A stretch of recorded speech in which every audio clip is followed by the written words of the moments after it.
Ilang araw nang hindi nakikipagkita sa kanya ang kasintahan ng binata. Hanggang sa isang gabi, may isang gwapong lalaki ang dumating at naghanap sa kanya. Kinuha ng gwapong lalaki ang kanyang at student card. Agad na nagulat ang binata nang makita na ito ay pag-aari ng kanyang kasintahan. Inakala ng binata na natanggap lang ng gwapong lalaki ang mga dokumento. Subalit, ibinaba ng lalaki ang kanyang hoodie. Nang may inosenteng mata, tuwiran niyang inamin na siya ang kasintahan ng binata. Bago nangyari ang kakaibang bagay na ito, sina Junjae at Jihoon ay isang magkasintahan na nasa yugto ng mainit na pag-ibig. Umuwi si Jihoon mula sa isang interview. Dahil masakit ang kanyang paa sa pagsusuot ng high heels, agad na ibinigay ni Junjae sa kanya ang tsinelas na dala niya. Sumandal si Jihoon sa kanyang nobyo. Mahal na mahal niya ang kanyang kaibig-ibig na kasintahan sa harapan niya. Si Junjae ay nag-aral ng astronomy. Mahal niya ang universo at alam niya ang mga kaalaman sa astronomy tulad ng palad niya. Nagplano siya ng hiking trip kasama ang kanyang kasintahan at naghanda pa ng isang detalyadong sulat kamay na itinerary ng paglalakbay. Sinadya niyang iwanang blanko ang oras pagkatapos ng siyempre at idineklara na sa darating na mahabang gabi. Gusto niyang pumitas ng mga bituin kasama ang kanyang kasintahan. Nang ihatid si Jihoon sa bahay noong gabi, naghalikan silang dalawa ng maalab sa mismong pintuan. Kahit na patuloy silang ginugulo ng nakatatandang kapatid ni Jihoon para sa magkasintahang umaapaw sa pag-ibig. Bawat sandali ay napakatamis.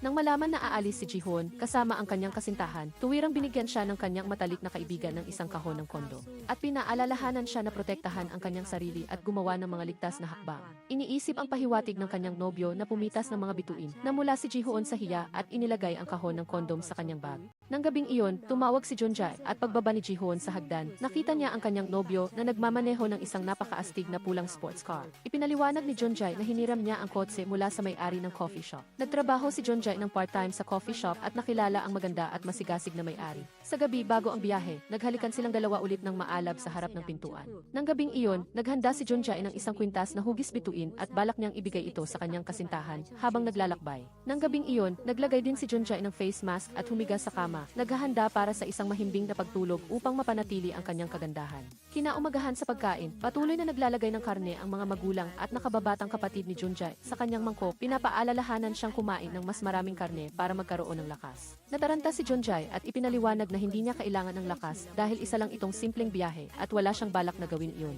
Habang nag-uusap, hindi sinasadyang nahulog at nabasag ang baso sa mesa. Sa sandaling iyon, may masamang kutob si Junjae.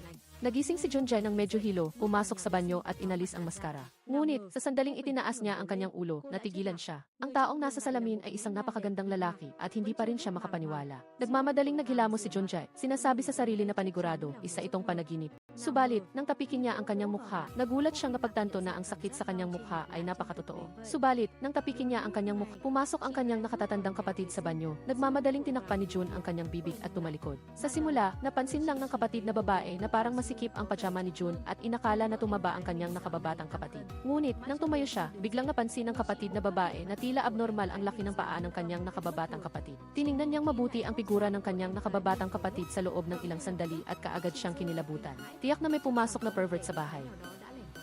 Walang sinabi, kinuha niya ang shower head at itinutok ito sa pervert sa harap niya. Basang-basa si Jun at nagmamadaling pinigilan ang kanyang kapatid. Habang nagkikiskisan, hindi niya nakalimutan na hilahin ang kanyang basang buhok pataas. Nang makita ang pino at pambihirang mga tampok ng gwapong lalaki sa harap niya, agad na naramdaman ng kapatid na babae na mahilig sa gwapong lalaki ang pagnanasa. Ipinaliwanag ni Jun na siya ang nakababatang kapatid ng babae. Sinasabi sa kanya na tumingin ng mabuti. Nang matanto ng kapatid na babae na hindi ito panaginip, sinipa niya ang ibabang bahagi ng katawan ni Jun at sumigaw, pagkatapos ay tumakbo palabas. Nang makita na hindi pa rin naniniwala ang kanyang kapatid, naisipan ni Jun ang isang ideya at itinaas niya ang kanyang damit pantulog upang ipakita ang maliit na tatoo ng pusa sa kanyang balikat. Noong araw, pareho ang tatoo ng magkapatid. Noong araw, pareho ang tatoo ng magkapatid na nangangako na kahit anong mangyari, susuportahan at paniniwalaan nila ang isa't iisa. Kahit na napakawalang kabuluhan dahil sa tatoo bilang ebidensya, sa wakas ay naniwala ang kapatid na babae sa kabaliwan sa harap niya. Sa sandaling ito, dumating ang kasintahan ni Jun, si Junze, sa ibaba. Upang maiwasan na matuklasan niya ang katotohanan, nagsinungaling ang kapatid na babae na maisakit si Jun at hindi makakakita ng sinuman.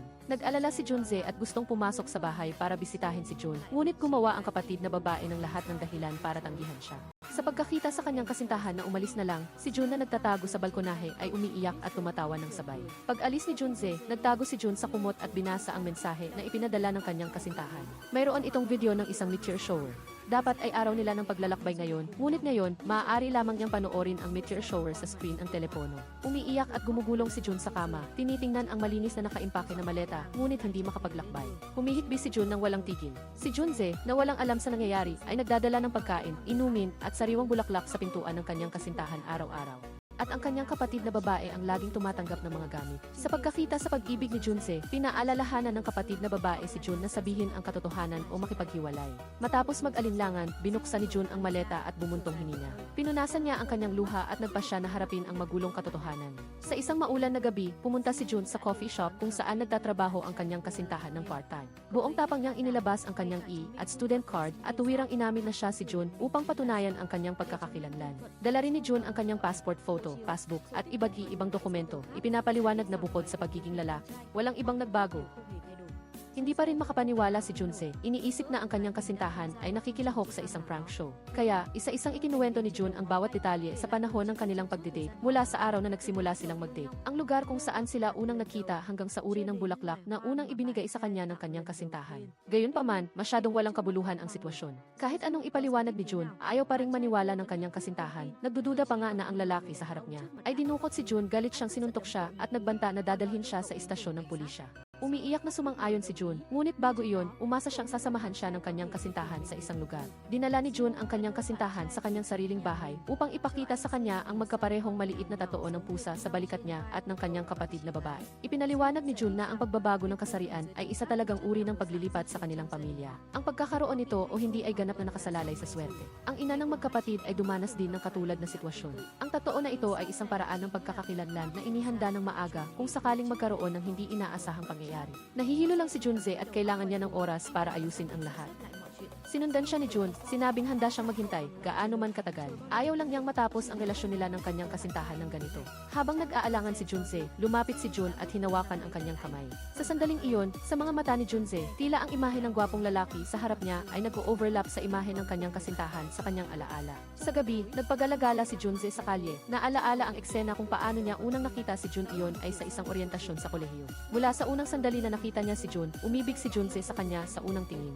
Habang nag-uusap sila, lumapit ang isa pang babae upang batiin at ipakilala ang sarili kay Junze. Noon lang niya napagtanto na nagkamali siya ng tao. Si Jun at ang babae sa oryentasyon ay nagkataon na magkapareho ng pangalan. Nang matuklasan na nagkamali siya ng tao, nagmamadaling humingi ng tawad si Jun at umalis. Ngunit hinabol siya ni Junze at hinawakan ang kanyang kamay. Para sa kanya, mula sa unang pagkikita, bawat segundo at minuto na kasama si Jun ay isang himala. Sa panahon ng kanilang pag-ibigan, madalas na ikwento ni Junze kay Jun ang tungkol sa mahiwaga at romantikong kaalaman tungkol sa universo. Noong panahong iyon, biglang hinalikan ni Jun si Junze at sumagot siya ng maalab na halik. Ngayon, sa pagtingin sa hagdan kung saan sila naghalikan sa unang pagkakataon, medyo malungkot si Junze. Hindi sigurado kung ang kakang-isip na kwento sa kasalukuyan ay isa rin sa mga himala na pinagsamahan nila ng kanyang kasintahan o hindi. Kinaumagahan, nakatanggap si Junze ng tawag mula kay Jun, humihiling na turuan niya itong mag-ahi. Sa una, binalak ni Junze na ibitin lamang ang binili niyang labaha at iba pang gamit sa pintuan at tapos na. Ngunit pagkatapos mag-alinlangan, sa huli ay pumasok pa rin siya sa bahay. Kahit nakakaiba ang pakiramdam, matyagang itinuro ni Junze kay Jun ang mga hakbang sa pag-aahi. Hindi sinasadyang nasugatan ni Jun ang kanyang mukha. Nag-alala si Junze, kaya kinuha niya ang labaha at maingat na inihagod ito sa mukha ni Jun bilang modelo. Maingat niyang inilagay ang kanyang kamay sa balikat ni Jun na mula si Jun at malakas ang kabog ng kanyang puso. Kahit na nagbago siya ng anyo bilang lalaki, mahal pa rin niya ang kanyang kasintahan. Matapos tulungan siyang mag-ahit, labis na nahiya si Junze at nagmadaling gustong umalis. Ngunit hinawakan ni Jun ang kanyang kamay, patuloy na nag-inarte sa harap ni Junze at humiling sa kanyang kasintahan na manatili sa isang mapilit na tono. Sa huli, hindi pa rin nakayanan ni Junze ang sarili. Habang kumakain ng noodles, ayon sa nakasanayan, pinunasan ni Jun ang sarsa sa gilid ng bibig ng kanyang kasintahan. Sa sandaling ito, lubos na naniwala si Junze na ang taong nasa harapan niya ay talagang ang pamilyar niyang kasintahan. Labis na naguguluhan, naghanap ng tulong si Junze sa kanyang mga kaibigan. Pinayuhan siya ng kaibigan niya na hanapin ang oras kung kailan nagbago ng anyo ang kanyang kasintahan bilang lalaki. Kapag nahanap na ang oras, ang kailangan na lang ay sirain ang mahika. At simula noon, ang paraan upang sirain ang mahika ay isang halik. Sa pag-iisip ng mga gummy bear na ibinigay ng kanyang kasintahan sa kanyang kamay noong gabi bago ang biyahe, na nagsasabing makakatulong ang candy na kumalma siya at umasa siyang laging nasa tabi niya, nagpa siya si Junze na sundin ang payo ng kanyang kaibigan. Nang gabing iyon, nagmamadaling tumakbo si Junze upang makita si Jun, itinulak niya ito patungo sa bintana, naghahanda na halikan siya upang sirain ang sumpa. Nagpout din si Jun, handa na tanggapin ang halik ni Junze. Gayunpaman, patuloy na nag-alinlangan si Junze at sa huli ay hindi niya ito nagawa. Sa sandaling ito, lumabas ang kapatid na babae ni Jun upang magtapon ng basura at ang kilos ng dalawang tao na nagtatago sa likod ng pintuan ay naistorbo. Sinamantala rin ni Junze ang pagkakataong iyon upang makawala sa awkward na sitwasyon. Pagkaalis sa bahay, mabigat ang loob ni Junze. Si Jun ay may anyo na ngayon ng isang lalaki at hindi niya matanggap ang pagkakaroon ng matalik na pakikipag-ugnayan sa parehong kasarian.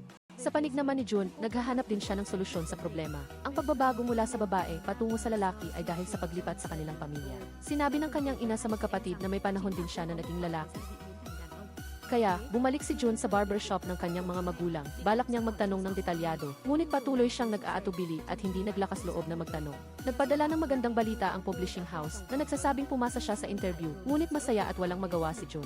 Nakapasa siya, ngunit hindi siya maaaring magsimulang magtrabaho sa ganitong anyo. Habang naglalakad sa kalsada, napansin din si Jun ng isang talent scout at may ilang estudyanteng babae na nabighani sa kanyang hitsura. Nagustuhan ng lahat ang gwapo at kaakit-akit na anyo ni Jun sa pagtingin sa kanyang gwapong mukha sa salamin. Kahit na walang magawa si Jun, nagpa siya pa rin siyang magsaya. Plano niyang alagaan ng mabuti ang mukhang ito bago siya magbalik sa pagiging babae. Sa araw ding iyon, nakatanggap si Junze ng mensahe mula kay Jun, isang napakagandang selfie. Sa pagtingin sa cute na pout ni Jun sa larawan, biglang naisip ni Junze ang nabigong halik kahapon. Labis na naguguluhan, pumunta si Jun sa isang tindahan ng pampaganda ngunit ayon sa nakasanayan, dumiretso sa seksyon ng kababaihan. Masaya siyang sinubukan ang bagong foundation at balak pa sana niyang subukan ang pinakabagong kulay ng lipstick. Ngunit pagkakita niya sa sarili sa salamin, huminto na lang siya. Sa sandaling ito, nagpadala ng text message ang kanyang matalik na kaibigan at naalala ni Jun na kaarawan ng kaibigan niya ngayon. Nagmamadaling tumakbo si Jun sa bahay ng kanyang matalik na kaibigan, biglang lumitaw at binati siya ng happy birthday. Nang makita na ang nasa harap niya ay isang estranghero at gwapong lalaki, nagmamadaling isinara ng kaibigan ang pinto. Bilang isang online romance novelist, pagkasara ng pinto, bigla siyang nalunod sa mga malalanding pantasya ng isang bagong pag-ibig. Nagduda siya na ang lalaki sa labas ng pinto ay isang mayamang binata na lihim na umiibig sa kanya sa mahabang panahon. O maaaring isang tapat na tagahanga pagkatapos basahin ang kanyang nobela. Pagkatapos mag-isip sandali, nagsuot ang kaibigan ng magandang damit at pagkatapos ay binuksan muli ang pinto. Diretso si Jun sa punto, sinasabi ang lihim na password na silang dalawa lang ang nakakaalam ang penis fish noong bata pa. Ang dalawang babae ay minsan nang gumawa ng sarili nilang penis fish dance. At ngayon, si Jun ay umindayog at sumayaw ng pamilyar at kaibig-ibig na sayaw sa harap ng kanyang kaibigan. Upang masigurado pa, piniling ng kaibigan niya kay Jun na isulat ang sagot sa mga katanungan tungkol sa kanilang alaala. Sumunod si Jun at sinagutan ng tama ang lahat. Lahat ng tanong. Sa puntong ito, napilitan ang kaibigan na maniwala na ang kaakit-akit na gwapong lalaki sa harap niya ay ang kanyang matalik na kaibigan. Sa panig ni Junze, pagkatapos ng trabaho, ang katrabaho niyang si Min Hyun ay patuloy na kumakapit sa kanya, humihingi ng imbitasyon para sa prutas. Si Junze naman ay biglang nagbigay ng isang kondisyon. Kung aanyayahan niya, dapat siyang halikan ni Min Hyun. Ayon kay Junze, kung susubukan niyang halikan si Min Hyun muna, baka mas madali niyang malampasan ang kanyang sariling psikolohikal na balakid. Habang nag-aalangan at lumalaban si Min Hyun, inilapit ni Junze ang kanyang labi. Ngunit pagkakita pa lang niya sa mukha ni Min Hyun, hindi pa rin matanggap ni Junze ang paghalik sa isang lalaki. Sa pagtingin muli sa mga lumang larawan at video ni Jun sa kanyang telepono, nalulula si Junze sa kalungkutan. Sa sandaling ito, tumawag si Jun, ngunit hindi niya ito sinagot. Natatakot siya na kapag narinig niya ang malalim na boses ni Jun, hindi niya mapipigilan ang sarili na makipaghiwalay. Nang gabing iyon, nag-text si Jun ng good night. Pagkatapos ng ilang pag-aalangan, sa wakas ay sumagot din si Junze sa text na nagsasabing gusto niyang makita si Jun bukas. Binasa ni Jun ang text at umiyak ng humihikbi sa ilalim ng kumot. Alam niya ng gusto na baka gusto ni Junze na makipagkita upang makipaghiwalay. Kinaumagahan, gaya ng inaasahan ni Jun. Ipinaliwanag ni Junze na ang panlalaking anyo ni Jun ay nagdulot sa kanya ng labis na pagkalito at natatakot siyang magiging mahirap na ipagpatuloy ang kanilang relasyon tulad ng dati. Sa pag-alam na malapit nang sabihin ni Junze ang salitang breakup, mabilis na nag-alok si Jun muna. Umusa siya na habang hindi pa siya nagiging babae ulit, maging magkaibigan muna sila. Sumang-ayon si Junze sa alok na ito. Sa araw ding iyon, sa imbitasyon ni Jun, pumunta silang dalawa sa isang internet cafe para maglaro. Mahusay maglaro si Jun at mabilis niyang ginamit ang laro upang mapalapit ang relasyon nila kay Junze. Pagkatapos ng isang laro, ang saloobin ni Junze kay Jun ay hindi na malamig. Hinatid ni John si Junze pauwi. Pauwi, sinabi niya na gusto niyang patuloy na makipag-hangout kay Junze bilang magkaibigan sa mga susunod na araw. Ang mga walang malay na salitang iyon ay nagpababa ng depensa ni Junze. Sa isang iglap, pakiramdam niya ay bumalik si Jun sa harap niya bilang kanyang kaibig-ibig na kasintahan na madalas mag-inarte sa kanya. Kinuha ni Junze ang binili niyang electric shower at ibinigay kay Jun ito ay isang espesyal na regalo na inihanda niya para sa kanya. Pinahalagahan ni Jun ang regalo na parang kayamanan, niyakap niya ito ng mahigpit sa kanyang dibdib. Sa sandaling ito, ang nakababatang kapatid na babae ni Junze na nasa high school ay umuwi at nakita ang gwapong lalaki, si Jun. Nagmadaling nagsinungaling si Junze na kaibigan niya si Jun. Agad na naakit ang nakababatang kapatid na babae sa gwapong kaibigan ng kanyang kuya. Nang gabing iyon, sumugod ang dalagita sa kwarto ng kanyang kuya. Pinilit siyang kunin ang mga sagot sa isang daan tanong na survey tungkol kay Jun sa una. Hindi sumang-ayon si Junse. Buong tapang niyang iginiit na hindi magkakatuluyan ang kanyang kapatid na babae at si Jun. Ngunit nakuha ng nakababatang kapatid na babae ang kahinaan niya. Kinuha ang sensitibong video sa computer ng kanyang kuya upang takutin siya. Napilitan si Junse na sumang-ayon. Ang questionnaire ng nakababatang kapatid na babae ay puno ng mga tanong tungkol sa personal na interes, tulad ng paboritong mang-aawit at paboritong pagkain. Upang matapos ang gawaing ibinigay ng kanyang kapatid na babae, dinala ni Junse ang 100 tanong na questionnaire. Kay Jun, masunuring sinagutan ni Jun ang mga tanong. Sa mga tanong, may isa kung bukas na ang katapusan ng mundo. Ano ang pinakagusto mong gawin? Pinaka-curious si Junse sa sagot sa tanong na ito. Hindi siya sigurado kung ang sagot ni Jun ay tumugma sa kanyang naisip. Nang gabing iyon, ibinigay ni Junse sa kanyang kapatid na babae ang questionnaire na sinagutan ni Jun. Kasabay nito, hindi rin niya nakalimutang paalalahanan ang kanyang kapatid na babae na may kasintahan si Jun na mahal niya. At pinayuhan ng kanyang kapatid na babae na kalimutan na ang ideyang iyon. Sa katunayan, ang questionnaire na ibinigay ni Junse sa kanyang kapatid na babae ay isang kopya lamang at ang orihinal ay nasa kanyang kamay pa rin. Sa orihinal, nabasa ni Junse ang sagot ni Jun kung bukas na ang katapusan ng mundo, ang gusto niyang gawin. Niya ay ang magtanim ng isang puno ng mansanas kasama siya. Binigyan ng kanyang matalik na kaibigan si Jun ng isang tumpok ng mga romance comics. Pinapayuhan siyang gamitin ang mga ito bilang material para sa kanyang love life. Siya mismo ang nagturo kay Jun ng ilang tricks at tinuruan siya kung paano makipag-date sa kanyang kasintahan bilang isang lalaki. Ang unang trick ay pang-aki. Kasunod ng tagubili ng kanyang matalik na kaibigan, sinadya ni Jun na maligo bago dumating si Junse at inilantad ang isang bahagi ng kanyang hubad na balikat sa harap nito. Ngunit, ang atensyon ni Junse ay ganap na wala sa tono. Nag-alala lang siya na baka magkasakit si Jun at pinagsabihan siyang magsuot ng damit. Ang matalik na kaibigan naman ay nagturo kay Jun ng pangalawang trick. Dapat niyang ipakita ang dominasyon at pagiging protektado ng isang lalaki at voluntaryong gawin ang mga mapanganib na bagay. Agad na inilapat ni Jun ito sa pamamagitan ng pagkuha ng gawain na maghiwa ng gulay para sa kanyang kasintahan. Ang resulta ay nasugatan niya ang kanyang kamay at sa huli ay si Junse pa rin ang nag-band-aid sa kanya. Susunod ay ang trick ng pag-atake sa mata. Habang kumakain, patuloy na kumindat at nagpakita ng kuryente si Jun kay Junse. Ngunit sa halip, inosenteng inakala ni Junse na isang tuwid na lalaki na masakit ang mata niya. Matapos mabigo ang lahat ng mga pamamaraan ng pang-aki, inilabas ni Jun ang huling trick na itinuro ng kanyang matalik na kaibigan. Nag-alok siya na manatili si Junse ngayong gabi, sinasabing wala ang kanyang kapatid na babae ngayon. Ngunit ang natanggap niya ay isang diretsong pagtanggi mula kay Junse. Labis na nadismaya si Jun sa kanyang pagganap. Ngunit hindi niya alam, ang kanyang mga kakaibang aksyon ngayong gabi ay lihim na nagpasaya kay Junse. Kinaumagahan, hiniling ni Minhyun kay Junse na samahan siyang makipag-date, ngunit tumanggi si Junse. Nang makita ito, inilipat ni Minhyun ang kanyang target sa gwapong si Jun. Nakatanggap ng senyales si Jun gamit ang bibig mula kay Junse at agad na tumanggi. Walang magawa, bumalik si Minhyun at nagmakaawa kay Junse. Nagpapahiwatig na sa mga babae ngayong gabi. Mayroong isang babae na kamukhang-kamukha ni Jimin, ang pinakapaboritong aktres ni Junse. Nang malaman na labis na humahanga si Junse sa aktres na ito, biglang sumiklab ang inggit sa puso ni Jun at nagbago ang kanyang isip, pumayag na makipag-date kasama si Minhyun.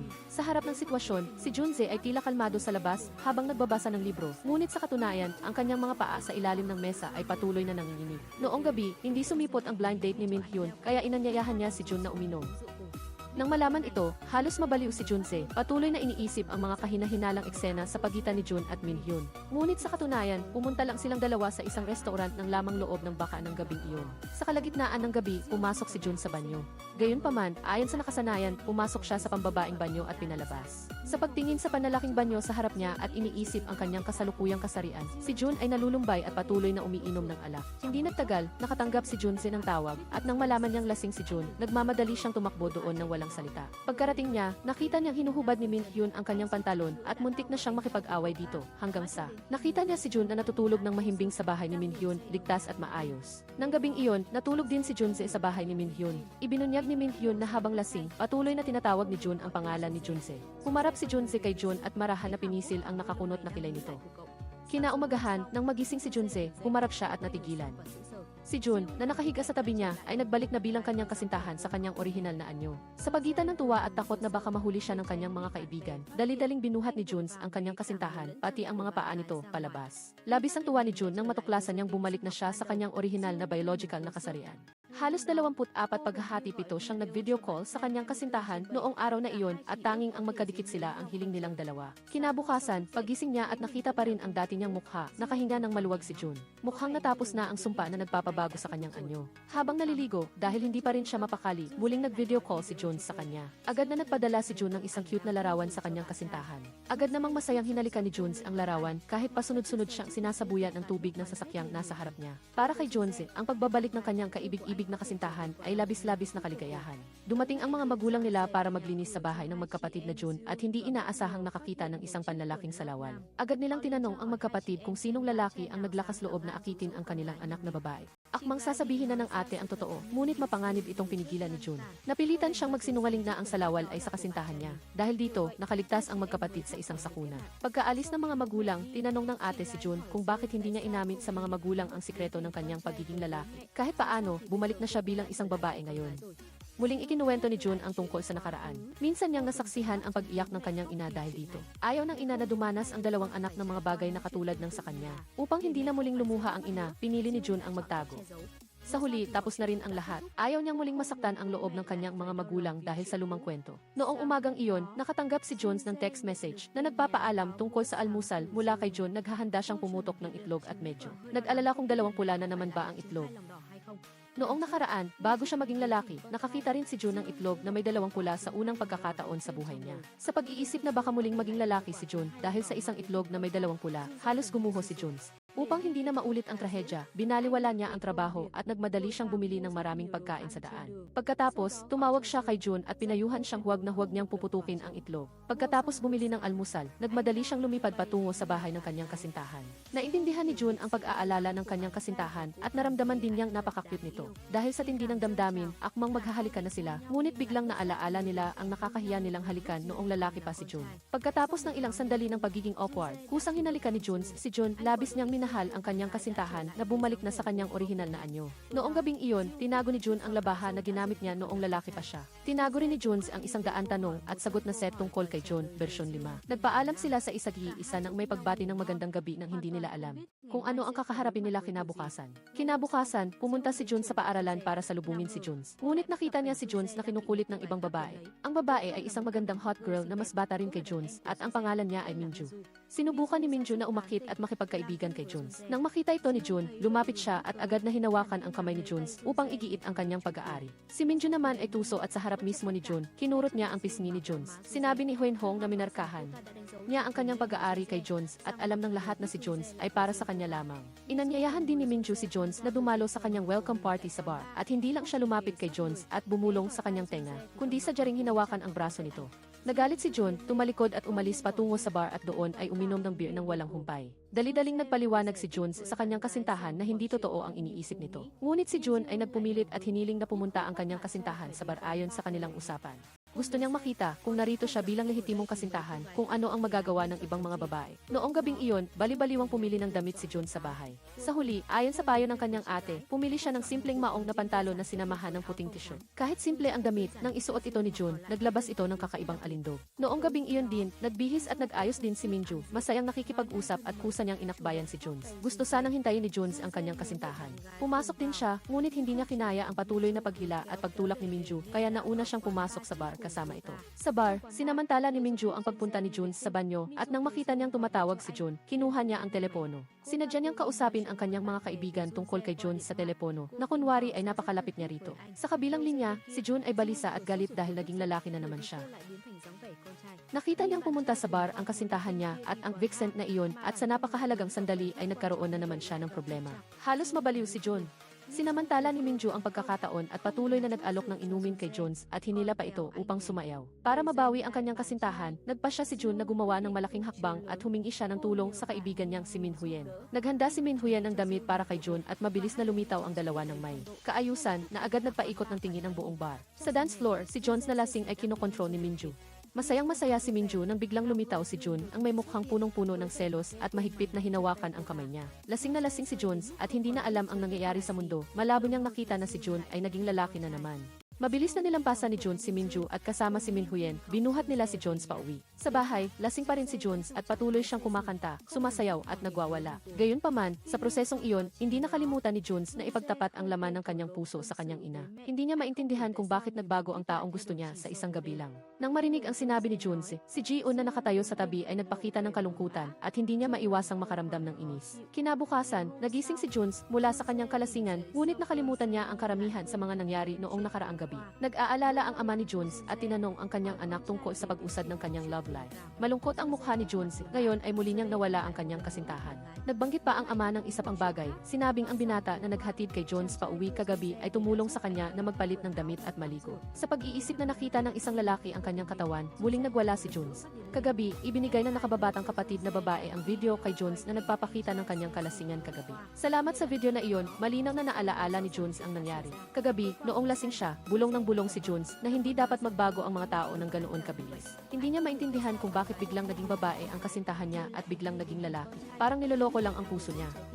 Nais niya na sana ay panaginip lang ang eksenang nasa harap niya. Humingi ng tawad si Jones, sabi niya, kasalanan niya ang lahat, iniisip lang niya ang sarili niyang damdamin. Hindi raw siya dapat nagpakita kagabi. Pagkatapos panoorin ang video, nakaramdam lamang si Jones ng pagkabalisa at pagkainis. Samantala, inaliw ni ate ni Jones si Jones at hindi nakalimutang magbigay ng mungkahi. Umaasa na pag-iisipan ni Jones ang relasyon nila ni June. Sa komplikadong damdamin, kinuha ni Jones ang pakete ng marshmallows na bigay ni June at kumain ng isa. Tila ang candy lang ni June ang nagparamdam sa kanya ng kaunting kapayapaan. Sa paaralan, habang ginagawa ang takdang aralin kasama si Minju, nawala ng focus si Jones. Si June lang ang nasa isip niya. Nang araw na iyon, pumunta si Jones sa internet cave kung saan sila naglalaro dati ni June. Gayunpaman, sa pagkakataong ito, walang tao sa katabing upuan. Mag-isang naglalaro si Jones at kumakain ng marshmallows. Nang malapit nang maubos ang marshmallows, bumalik din sa wakas si June. Inimbitahan ni June si Jones na magkita sa cave kung saan sila unang nagkita. Humingi ng tawad si Jones kay John para sa pagiging lasing niya, ngunit hindi inaasahang nag-alok si June na maghiwalay sila. Akala niya isang beses lang mangyayari ang pagiging lalaki, ngunit ngayon tila ang magiging kinabukasan ay wala siyang kontrol. Wala ring tiwala si June na ipagpapatuloy ang pagmamahal kay Jones sa isang magulong sitwasyon. Ayaw niyang maging pabigat sa buhay ni Jones. Iminungkahi niyang maglaro pa sila ng isang laro. Habang naglalaro, ipinagtapat ni Jones ang kanyang damdamin kay June kumpara sa pagharap sa pagbabago ni June bilang lalaki. Ang mas hindi niya kayang tiisin ay ang pag-alis ni June. Kaya umaasa siyang mananatili sila sa kasalukuyang estado. Kung wala si June, tiyak na magiging walang laman at nakakapagod ang kanyang buhay. Habang lalong nagiging maganda ang kanilang paglalaro, tahimik na sumang-ayon si June sa mungkahi ni Jones. Pansamantala ay panatilihin muna ang kasalukuyang estado. Hindi naman kasi alam kung ano ang mangyayari bukas. Kaya pagkatapos maglaro ng isang game, nagpasya sina Jones at June na panatilihin ang kanilang kasalukuyang relasyon. Habang inihahatid si June pauwi, binigyan siya ni Jones ng pinakabagong uri ng marshmallow. Naaalala pa rin niya ang sinabi ni June na ang pagkain ng marshmallow ay nakakapagpabigay ng tapang. At wala nang mas kailangan ng tapang sa mundong ito kaysa sa pag-ibig sa isang tao. Nang mag-isa, kumain si June ng isang marshmallow na bigay ni Jones at tunay ngang bumalik ang tapang niya. Hindi inaasahan, naglalaro ang kanyang ate at pinilit si June na magpanggap bilang kanyang kasintahan para makauwi sila ng magkasama. Umiiyak at tumatawa ngayon si June. At ngayon, hindi lang siya kailangang maging kasintahan ng kanyang ate, kundi kailangan din niyang gampanan ang papel ng magiging manugang ng kanyang mga magulang. Pag-uwi, sinubukan ni June na magpanggap na estranghero sa lahat ng bagay sa bahay. Ang mga magulang naman, kabaliktaran, ay patuloy na binabanggit ang kanilang bunsong anak na si June habang kumakain at idineklara pa na ang magiging manugang ay magiging bayaw ni June. Nang marinig ang dalawang salitang bayaw, hindi napigilan ni June na maibuga ang kanyang kinakain. Pagkatapos kumain, sinenyasan ng ate si June na magtapat sa mga magulang, ngunit hindi alam ni June kung paano magsimula. Sa sandaling iyon, umakyat ang ina upang kunin ang baso at muntik nang mahulog. Sa gulat, sumugod si June at inalalayan ang ina. Sa kanyang pagkabigla, nagsalita siya sa boses ng isang anak na babae. Sinisisi ang ina kung bakit napakataas ng baso. At sinisisi naman ang ama dahil hindi nito pinalitan ang lumang upuan. At iyon na, nalaman ng kanyang mga magulang ang lihim ni June na nagiging lalaki. Gayunpaman, pagkatapos ng ilang sandali ng pagiging awkward, malumanay na kinausap ng ina si June. Nag-aalala na baka natakot ang anak niya sa nangyari. Inaliw din ng ama ang panganay na anak, sinabing bukod sa dalawang minamahal na anak na babae, gusto rin niya talaga ng isang anak na lalaki. Dahil sa aliw at suporta ng kanyang mga magulang, naglaho ang kawalang katiyakan sa puso ni June. Kinagabihan, tinawagan ni June si Jones. Si Jones ay nasa paaralan, naghahanda para sa nalalapit na presentasyon ng proyekto. Naiinggit si June, gusto rin niyang pumunta sa paaralan. Ginamit ni Jones ang sarili niyang paraan para aliwin si June. Sinabing kapag napapagod siya, iniisip niya ito at umaasa rin siyang magiging tanging pagpipilian siya ni June tuwing napapagod ito. Pagkatapos, ngumiti si June at nais niyang ibahagi kay Jones ang magandang buwan sa gabing iyon. Ngunit sa kabilang linya, kinalagkad na si Jones ng tuso na babae.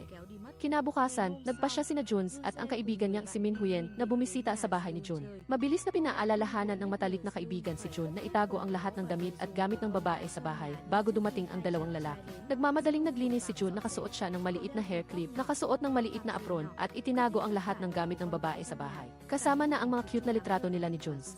Pagkatapos, sadya siyang naglagay ng mga gamit panlalaki sa paligid. Pagkaraan ng ilang sandali, dumating sina Juns at Min Huyen. Nang makita si Min Huyen na niyakap si Jun, agad na nagsiselo si Juns, tinulak ito, at maingat na inalis ang maliit na hair clip sa ulo ni Jun. Nang mapansin ang kanilang litrato ni Jun na nakadikit pa sa refrigerator, dali-daling inalis at itinago ni Juns. Nang makita ang pabalat ng magazine na ipinakita ni Jun na puro mga lalaking nag-gym na may malalaking muscle, hindi napigilan ni Juns ang magselos. Gayunpaman, si Jun ay Jun pa rin ang nakaraan. Nakasuot pa rin siya ng maliit na apron at tahimik na naghahanda ng pagkain para sa mga bisita. Ang eksena sa harap niya ay nagpaalala kay Jones tungkol sa dating Jun. Noong panahong iyon, si Jun, katulad ngayon, ay sadyang lilinisin ang silid bago dumating ang mga bisita at magpapanggap din na marunong magluto. Kahit na nagbago siya bilang lalaki, ang personalidad ni Jun ay hindi nagbago. Habang kumakain, patuloy na pinupuri ni Min Huyen si Jun. Sinasabing si Jun ay tiyak na ang kanyang ideal type. Sa pagkarinig nito, mabilis na sumagot si Juns at hiniling kay Min Huyen na maging mas katamtaman. Si Jun ay isa pa ring tanga at mahiyain. Habang nakikipag-usap, patuloy niyang inihahayag ang pagmamahal at kabaitan na ipinapakita sa kanya ni Juns. Nang makita si Min Huyen na malapit nang ibunyag ang kanilang relasyon, buti na lang at dumating ang matalik na kaibigan upang iligtas siya. Upang maiwasan na matuklasan ni Min Huyen, sumugod si Jun at niyakap ang kanyang matalik na kaibigan. Hindi niya alam na namumula na pala ito. Kahit may tagapagtanggol, hindi pa rin maiiwasan ni Jun ang kanyang katangahan. Halimbawa, nang ipakilala niya ang dalawang lalaki at ang matalik niyang kaibigan sa isa't iisa, nadulas si Jun at tinawag si Juns na kasintahan niya. Mabilis na nag-ayos ng sitwasyon ang matalik na kaibigan. Ipinaliwanag na ang ibig sabihin ni Jun ay kaibigang lalaki. Hindi inaasahan, pagkatapos ng ilang sandali, inulit ng matalik na kaibigan na lasing na ang kwento kung paano nagkita sina Jun at Juns sa isang blind date. Buti na lang at hindi nagbigay pansin si Min Huyen na mahilig maglaro at sadya pa siyang sumiksik sa bisig ni Jun na lihim na nagpaselos kay Juns. Sa isang hindi inaasahang sandali, napindot niya ang bote ng ketchup na naging dahilan upang tumalsik ang ketchup kay Jun. Pumasok si Jun sa dressing room para magpalit at nakita ng kanyang matalik na kaibigan ang matigas niyang dibdib. Agad na namula ang matalik na kaibigan at bumilis ang tibok ng puso niya, ngunit hindi napansin ni Jun ang nararamdaman ng kanyang kaibigan. Sa halip, lumapit siya at tinakpan ang tenga ng kaibigan. Sa sandaling iyon, lumapit si Juns at nang makita niyang hinuhubad ni Jun ang pantalon nito, dali-dali siyang nagtago sa likod ng kortina. Ngunit mabilis na napansin ni Juns ang ekspresyon ng matalik na kaibigan at naunawaan ni Jun na may nararamdaman itong pag-ibig para kay Jun. Nang bumalik sila sa hapagkainan, naging kakaiba ang hangin sa pagitan nila. Si Min Huyen ang laging magaling magpabago ng katahimikan. Maya-maya, nakatanggap ng tawag si Min Huyen mula sa isa sa marami niyang kasintahan. Pagkatapos makumpirma na si Min Huyen ay isang tunay na manlalaro, pinaalalahanan ng matalik na kaibigan si Jun na maging maingat. Pagkatapos ng kainan, akmang tatawag ng taxi si Juns para sa matalik na kaibigan, ngunit si Jun ay walang pakialam at hindi naintindihan ang ibig sabihin ni Juns. Sinabing matutulog ang kanyang matalik na kaibigan sa bahay nila ngayong gabi. Nang makita sina Jun at ang matalik na kaibigan, isang lalaki at isang babae, na magkasama, hindi maiwasan ni Juns na mag-isip ng kung ano-ano. Iniisip ang lahat ng eksena ng paglalandian ng matalik na kaibigan kay Jun at ang pagsuko ni Jun. Sa pag-iisip nito, halos mabaliw si Juns. Naramdaman niya na walang malinis na pagkakaibigan sa pagitan ng lalaki at babae. Ngunit naramdaman din niyang nag-iisip siya ng walang katuturan. Sa huli, hindi naman talaga lalaki si Jun, wala talagang intensyon si Jun, ngunit ang matalik na kaibigan niya ay kinikilig. Sa silid, hindi pinansin ni Jun ang kanyang panlalaking katawan, umakyat siya sa kama na parang dati nilang ginagawa bilang matalik na magkapatid. Pinayuhan ng kanyang kaibigan na huwag nang uminom ng alak at inalis pa ang salamin nito at pinatay ang ilaw para sa kanya. Nang makita ang gwapong lalaki sa harap niya na palapit ng palapit, namula ang matalik na kaibigan, bumilis ang tibok ng puso. At hindi na niya mapigilan ang sarili na ituring si Jun bilang isang lalaki. Kinabukasan, tinulungan ng matalik na kaibigan si Jun na maghugas ng plato. Nang makita niyang nabasa si Jun ang tubig, magiliw na kinuha ni Jun ang maliit na apron at isinuot ito sa kaibigan. Ngunit muling namula ang pisngi ng matalik na kaibigan at nanginig ang kanyang mga kamay at paa. Hindi napansin ni Jun ang reaksyon ng kanyang kaibigan, ngunit nakita ng kanyang ate ang lahat. Pinaalalahanan niya ang matalik na kaibigan na ang puso nito ay nasa mapanganib na red alert na. Sa pagtuklas na may nararamdaman siyang pag-ibig sa kanyang matalik na kaibigan, hindi makapaniwala ang matalik na kaibigan, sumigaw siya at tumakbo palayo. Ang isip ni Jun ay nakatuon pa rin kay Juns. Kinabukasan, dinala niya ang kanyang handmade lunchbox sa paaralan para hanapin si Juns. Ang presentasyon ng proyekto ni Juns ay nasa break. Excited sana si Jun, ngunit nakita niya si Juns kasama ang tuso na si Minju. Sa kabilang banda, itinago ni Jun ang lunchbox sa likod niya. Ngunit hinabol siya ni Juns, kinuha ang lunchbox mula sa kamay ni Jun at kinain ito ng masarap sa harap niya. Para sa kanya, ang lunchbox lang ni Jun ang tunay na sarap. Gayunpaman, nang matapos ang presentasyon at makita si Jones at ang junior na may kumpiyansang nagpapakita ng proyekto sa harap ng mga bisita, isang pakiramdam ng kalungkutan at kawalan ang lumitaw sa puso ni June. Pakiramdam niya ay naging tagalabas siya sa buhay ni Jones. Noong gabing iyon, nagdao sina Jones kasama ang kanyang mga kaklase at propesor ng success party, ngunit bigla siyang nahimatay dahil sa hindi natunawan. Dinala ng junior si Jones sa ospital. Nagmadali ring pumunta sina June at ang mga magulang ni Jones.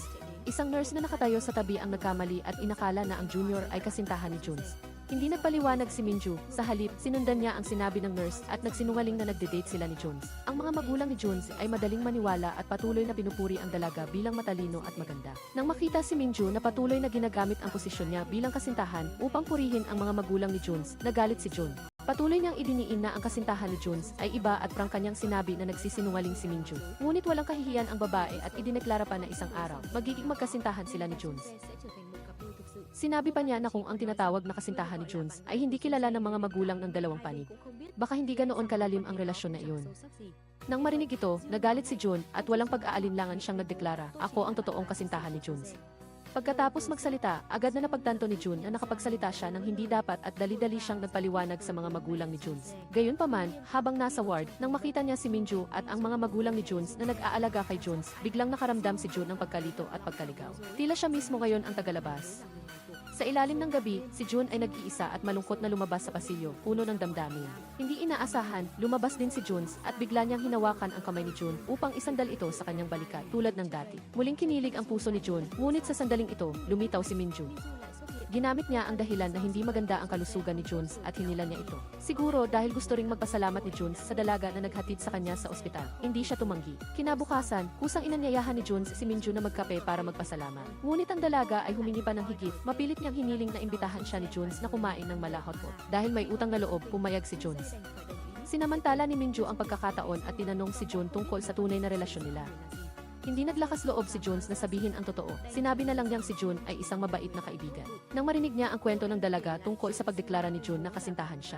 Sa ospital, labis na nagulat si Jones at naibugan niya ang iniinom niyang kape sa dalaga. Malapit doon, si June ay lihim na tumatawa, tuwang-tuwa. Sino ang mag-aakala na gagamitin ni Minju ang pagkakataon na iyon? Itinuro niya ang bahaging natamaan ng kape at humiling kay Jones na punasan ito. Nang masaksihan ang eksenang ito, labis na nagalit si June at sumugod siya upang harapin ang dalaga. Hindi nagpatalo si Minju at gumanti siya ng mga nakakapukaw na salita.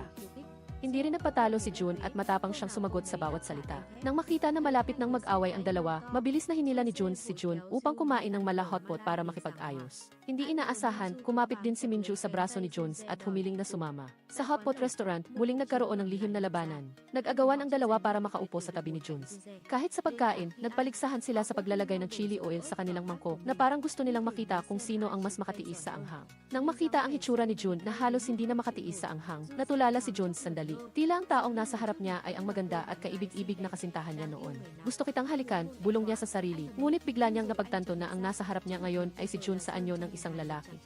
Dali-daling umiwas ng tingin si Jones at yumuko para kumain ng cake. Gayunpaman, si June ay mayroon pa ring dating ugali at maingat niyang pinunasan ang mumo ng cake sa gilid ng labi ni Jones, na muling nagpakilig sa puso nito. Pagkatapos, lihim na nakipagkita si Jones sa ate ni June upang tanungin kung mayroon bang anumang hirap na dinanas si June pagkatapos maging lalaki. Ikinuwento ng kanyang ate ang lahat. Mula nang magbago ang kasarian ni June, malaki ang pagbabago sa mundo nito. Sa simula, walang pakialam si June na tulungan ang kanyang matalik na kaibigan sa paglilinis ng kanyang underwear tulad ng dati, hanggang sa biglang hinila ng kaibigan ang kanyang damit. Napansin din ng kanyang ate na si June ay labis na nag-aalala sa hinaharap at nagpapakahirap sa paghahanap ng trabaho. Ngunit hindi naging maayos ang lahat. Sa pag-iisip sa sinabi ng kanyang ate at pagtingin sa litrato ni June sa kanyang wallet, nagpasya si Jones na tulungan siya. Para kay June, sinimula ni Jones na suyuin ang kanyang kapatid na babae na nag-aaral sa high school. Ginamit niya ang lahat ng matatamis na salita at pagpuri at sa huli ay nakumbinsi niya ang kapatid na babae na payagan si June na maging tutor nito. Noong gabi ng panayam, inihanda ng husto ni Jones ang script para kay June. Dahil matagal ng karanasan sa militar ang kanyang ama, ginamit ni Jones ang puntong ito upang gawan si June ng peking pagkatao. Isang sundalo na matagumpay na nakatapos ng kanyang serbisyo militar sa Jayang Piong Corps. Pagkatapos kabisaduhin ang resume, dinala ni Jones si June sa kanilang bahay. Hindi niya alam kung dahil ba sa sobrang kaba, ngunit nang tanungin tungkol sa lugar ng kanyang serbisyo, nagkamali si June at sinabing Piong Jayang imbes na Jayang Piong, ay nagpatawa kay Jones buong gabi.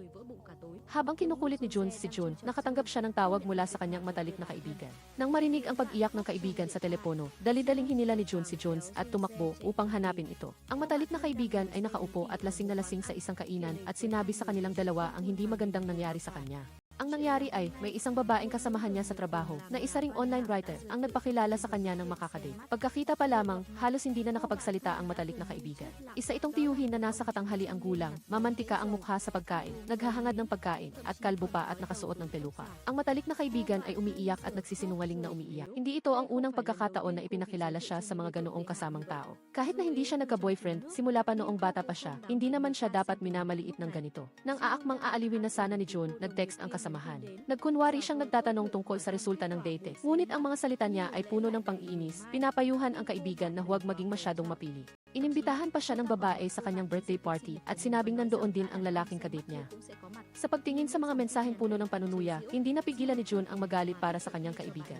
Sa gabi, muli niyang kinalong ang matalik na kaibigan na lasing at hinatid ito pa uwi. Tulad ng dati, tinulungan niya ang kaibigan na tanggalin ang tali at salamin at balak sana niyang tulungan din itong tanggalin ang damit. Ngunit nang biglang maalala niya ang kanyang pagkatao bilang lalaki, napahinto si June. Si Jones ay mayroon ding mabigat na saloobin. Pauwi sa gabi, ang matalik na kaibigan, sa gitna ng kalasingan, ay biglang nagtapat at nagsabing gusto niyang makipag-date kay June. Tinanggihan ni June ang damdamin ng kaibigan dahil naghihintay pa rin siya sa araw na makabalik siya bilang isang babae, naghihintay sa araw na makabalik siya bilang kasintahan ni Jones. Noong gabing iyon, naalala ni Jones ang pag-uusap nila ni June at ng matalik na kaibigan, kaya hindi siya mapakali. Kinaumagahan, nang magising ang matalik na kaibigan at maalala ang kanyang walang kwentang sinabi kagabi, hindi niya maiwasang makaramdam ng kaunting kahihiyan. Sa kabutihang palad, maagang gumising si June upang maghanda ng kimchi fried rice. Habang kumakain, nagkwentuhan silang dalawa tungkol sa mga pangarap noong bata pa. Katulad ng kanyang kaibigan, si June ay dating isang babae na mahilig sa literatura at nagangarap na maging isang manunulat. Nakalulungkot, nabigo siya sa isang kompetisyon. Sa kabilang banda, ang matalik na kaibigan na hindi naglalagay ng masyadong pag-asa ay biglang nanalo at mula noon ay pumasok na sa larangan ng pagsusulat. Ngayon, kinukwento ng matalik na kaibigan kay June ang tungkol sa isang tagahanga na madalas mag-iwan ng komento sa ilalim ng mga kabanata ng kanyang online novel. At ang kanyang gawa ay inayos din batay sa mga mungkahi ng taong iyon. Sa totoo lang, alam ng matalik na kaibigan na ang tagahanga na ito ay si June, ang taong palaging tahimik na sumusuporta sa kanya. Naniniwala siya na si June ay may talento talaga sa pagsusulat. Noong gabing iyon, nakita ni June ang isang notebook sa bag. Sa loob ay ang lahat ng mga komento at mensahe na isinulat ni June para sa nobela ng kanyang kaibigan sa loob ng maraming taon. Maingat itong ginupit at idinikit ng kaibigan sa notebook na ito. Ito ay isang paraan upang magpahayag ng pasasalamat at para na rin hikayatin ang kanyang matalik na kaibigan na huwag isuko ang kanyang pangarap. Dahil sa labis na pagkamis sa kanyang kasintahan, madalas na nakakakita si Jones ng mga ilusyon kamakailan. Patuloy niyang inaakala na ang mga babae sa paligid niya ay si June, inaakala na bumalik na siya bilang isang babae. Ngunit ang malupit na katotohanan ay hindi ganoon. Pumunta si June upang hanapin ang kanyang kaibigan na si Minhyun upang hilingin dito na magpanggap na boyfriend ng kanyang matalik na kaibigan sa loob ng isang araw upang hindi mapahiya ang kaibigan sa birthday party ng kasamahan. Ngunit tumanggi si Minhyun, sinabing hindi niya gusto ang kaibigan at pinayuhan pa si June na siya na mismo ang humarap. Sa usapin ng hitsura, si June ngayon ay ang perpektong imahe ng isang dream prince. Gaganti si June para sa kanyang kaibigan. Sa pagtingin sa kaakit-akit na katawan ni June sa bathrobe, maging ang kanyang ate ay namangha. Sa birthday party, nagkunwari ang kasamahan na ipakilala ang matalik na kaibigan sa harap ng lahat. Pinuri niya ang kaibigan, ngunit ang mga salita ay may nakatagong panunuya. Pagkatapos, lumitaw din ang lalaking kadate na mamantika. Agad na pinayuhan ng kasamahan ang kaibigan na magpakasal na at maghanap ng mapapangasawa. Nagpakita rin ng kasiglahan ang lalaki at hinila ang kamay ng kaibigan at hiniling na isama siya upang kumain ng hotpot. Tumanggi ang matalik na kaibigan, ngunit patuloy pa rin siyang hinila. Sa pagkakataong iyon, lumitaw si June, hinila ang matalik na kaibigan patungo sa kanya at idineklara sa harap ng lahat na siya ang kasintahan ko. Ang lalaking kadate ay bumulong at umalis. Sa buong party, patuloy na ipinagtanggol ni June ang kanyang kaibigan. Ang kanyang mga salita at kilos ay nagpapakita ng pagmamahal ng isang kasintahan sa kanyang nobya habang tahimik na nang iinis sa kasamahan. Sa huli, umalis si June habang hawak ang kamay ng matalik na kaibigan sa harap ng mga matang humahanga ng lahat. Ngunit, hindi lamang hindi nagpasalamat ang matalik na kaibigan, sinisipan niya si June sa kanyang padalos-dalos na pagkilos at pagpapasya. Nag-aalala siya kung paano kung seryosohin niya ang palabas na ito, paano kung tuluyan na siyang ma-in-love kay June. Samantala, tinitingnan ni Jones ang mga lumang larawan ni June. Lubha niyang nami-miss ang kanyang kaibigang babae. Sa sandaling iyon, lumapit si June na tila bumalik sa anyo ng isang babae at mumiti ng matamis sa kanya. Ngunit nang magising siya, napagtanto niya na ang nasa harap niya ay hindi si June, kundi si Minju na nakasuot ng damit na katulad ng kay June sa larawan. Kanina, nakita niya ang ilang larawan ni na Jones at June sa kanyang aklat kaya sinadya niya itong gayahin. Gayunpaman, nalulunod pa rin si June sa ilusyon. Ang kanyang mga mata ay nagniningning habang hindi niya sinasadyang bumulong. Ang ganda mo. Ang eksena ni na June at Minju ay nasaksihan ni June na nakatago sa isang sulok. Nang mapansin niya ang tingin ni June sa babaeng iyon, napuno ng matinding kalungkutan at pag-iisa ang mga mata ni June. Nasaksihan mismo ni Jun ang malumanay na tingin ni Juns habang tinitingnan si Mingju, ang freshman. Nag-alab ang selo sa kanyang puso. Kahit galit, patuloy niyang inaaliw ang sarili at sinubukang mag-meditate para pakalmahin ang kanyang damdamin. Kinabukasan, nagsimulang magturo si Jun sa kapatid na babae ni Juns. Ang matalino at matalas na kapatid na ito ay nakita ang ugnayan ng kanyang kuya at ni Jun. Ngunit nagkamali sa pag-aakalang gusto ng kuya niya ang lalaki. Noong gabing iyon, nagdala si Jun ng tteokbokki para sa kanyang matalik na kaibigan. Ngunit tahimik ang matalik na kaibigan sa buong oras. Nagkusang kurot ng bahagya si Jun sa magandang pisngi ng kaibigan. Nagmadaling pigilan siya ng matalik na kaibigan at binigyan si Jun ng isang kasunduan na nagdedetalye ng mga tuntunin ng pag-ugali sa pagitan nilang dalawa. Kasabay ng pag-abot ng kasunduan, humingi rin ng tawad ang matalik na kaibigan kay Jun dahil sa kanilang pag-aaway noong nakaraang gabi. Ginagawa niya ang lahat upang pigilan ang kanyang nararamdaman para kay Jun. Ang damdamin naman ni Mingju ay kabaliktaran. Sau khi được Junse khai sinh, ngày hôm sau cô vui vẻ đến gặp người trong mộng. Junse một lần nữa nhấn mạnh với cô rằng anh đã có Ang kasintahan, gayunpaman, ang dalaga ay hindi nalungkot at ipinakita pa kay Juns ang isang bagong post sa forum ng paaralan. Ang post ay mga na larawan ni Jun sa bar, na sinamahan ng hindi mabilang na mga komento ng paghanga mula sa mga fangirl sa ibaba. Sa loob lamang ng ilang oras, napasok ni Jun ang ranggo ng mga gwapong lalaki sa mga nightclub. Si Junse ay nag-alala at nagalit, natatakot na ang sobrang liwanag ng aura ni Jun ay makukuha ng iba. Dahil sa pag-aalala, pumunta si Juns upang makita si Jun at tingnan ang reaksyon nito matapos mapansin ng napakaraming netizen. cô tin rằng sự nhiệt tình của các fangirl rồi sẽ sớm tan đi. Nagtanong din si Jun kay Juns tungkol sa nangyari kagabi, ngunit hindi man lang siya nagbanggit ng kahit anong salita tungkol sa kanyang pakikipagtagpo kay Mingju. Medyo nagalit si Jun, ngunit pinili niyang tahimik na tiisin. Patuloy na sinubukan ang pagme-meditate upang mawala ang mga nakakagambalang pag-iisip. Kinabukasan, ipinakita ng kanyang ate kay Jun ang isang bagong video tungkol sa kanya. Sa video, isang vlogger ang nagpakilala kay Jun ng may seryoso at misteryosong tono. Hindi mabilang na mga tao ang nagsimulang maghaka-haka tungkol sa totoong pagkatao ng gwapong lalaki na ito. May nagsabing siya ang bunsong anak ng isang chaebol, habang ang iba ay nag-akala na siya ay isang idol trainee na malapit ng mag-debut. Sa patuloy na paglago ng mga walang katuturang haka-haka, si Jun ay biglang naging isang online sensation. Sa sandaling lumitaw siya sa publiko, may mga taong hindi tumitigil sa pagkuha ng kanyang larawan ng palihim. May mga vlogger pa na nakahanap ng kanyang numero ng telepono at tumawag sa kanya. Hindi na kinaya ni Jun ang pagkaistorbo, kaya pansamantala siyang pumunta at nanatili sa bahay ng kanyang matalik na kaibigan. Upang matulungan si Jun na malutas ang problema, nakaisip ng isang magandang ideya ang matalik na kaibigan, nagpasya siyang isakripisyo ang sarili. Ipahayag sa publiko na si Jun ang kanyang kasintahan upang tuluyang puksain ang mga ilusyon ng mga netizen. Upang magawa ito, kailangan nilang kumuha ng ilang matatamis na larawan ng magkasintahan at ang kukuha ng kanilang larawan ay si Juns. Kahit alam niyang pag-arte lang ito, nang makita niya si Jun at ang matalik na kaibigan na nagpapakita ng matalik na kilos, nakaramdam pa rin si Juns ng pagkairita. Pagkatapos, nag-post ang matalik na kaibigan ng mga larawan ng magkasintahan sa kanyang social media account. Dahil siya ay isang sikat na online novelist, sa isang saglit lamang, ang mga larawan ay mabilis na na-share ng kanyang mga tagahanga. Nang makita ang mga larawan, nagkamali ang kapatid na babae ni Juns sa pag-aakalang si Jun ay may dalawang kasintahan, at nagtaksil sa kanyang kuya. Nagmadaling nagpaliwanag si Jun na ang pag-post ng mga larawang ito ay may ibang layunin. Iyon ay para itago ang relasyon nila ni Juns dahil hindi pa nila maaaring ipaalam sa iba ang kanilang pag-ibigan. Nang marinig ito, agad na nawala ang galit ng kapatid na babae at bumalik ang saya. Kinabukasan, nag-organisa ng book signing event ang matalik na kaibigan para sa kanyang bagong aklat. Dumalo rin ang kapatid na babae ni Juns. Ang bata ay isang die-hard fan ng mga nobela na isinulat ng matalik na kaibigan. Maya-maya, dumating din sina Jun at Juns. Nagmadaling sumugod si Junse dahil si Mingyun ay kilalang babaero. Halos hindi niya makumbinsi ang kanyang kapatid na babae na umalis. Sa pagkakataong ito, naroon din ang babaeng nagpakilala ng kadate sa matalik na kaibigan. Sinadya niyang ipahiya ang matalik na kaibigan sa harap ng pulutong dahil nagdududa siya na sina Jun at ang matalik na kaibigan ay hindi totoong magkasintahan. Sinadya niyang hilahin si Jun sa tabi ng matalik na kaibigan at ipakilala sa lahat na sila ay isang magkasintahan. Sa harap ng maraming tagahanga sa book signing, napilitan ang matalik na kaibigan na magkunwari na malapit kay Jun. Nahihiya silang nagtawagan ng mahal ko at aking mahal. Gayunpaman, hindi pa rin tumigil ang babae. Inudyukan pa niya ang mga tagahanga na magyawan at hilingit na maghalikan sina Jun at ang matalik na kaibigan. Nang maghalikan sa harap ng lahat, nag-alala si Jun at hindi alam ang gagawin.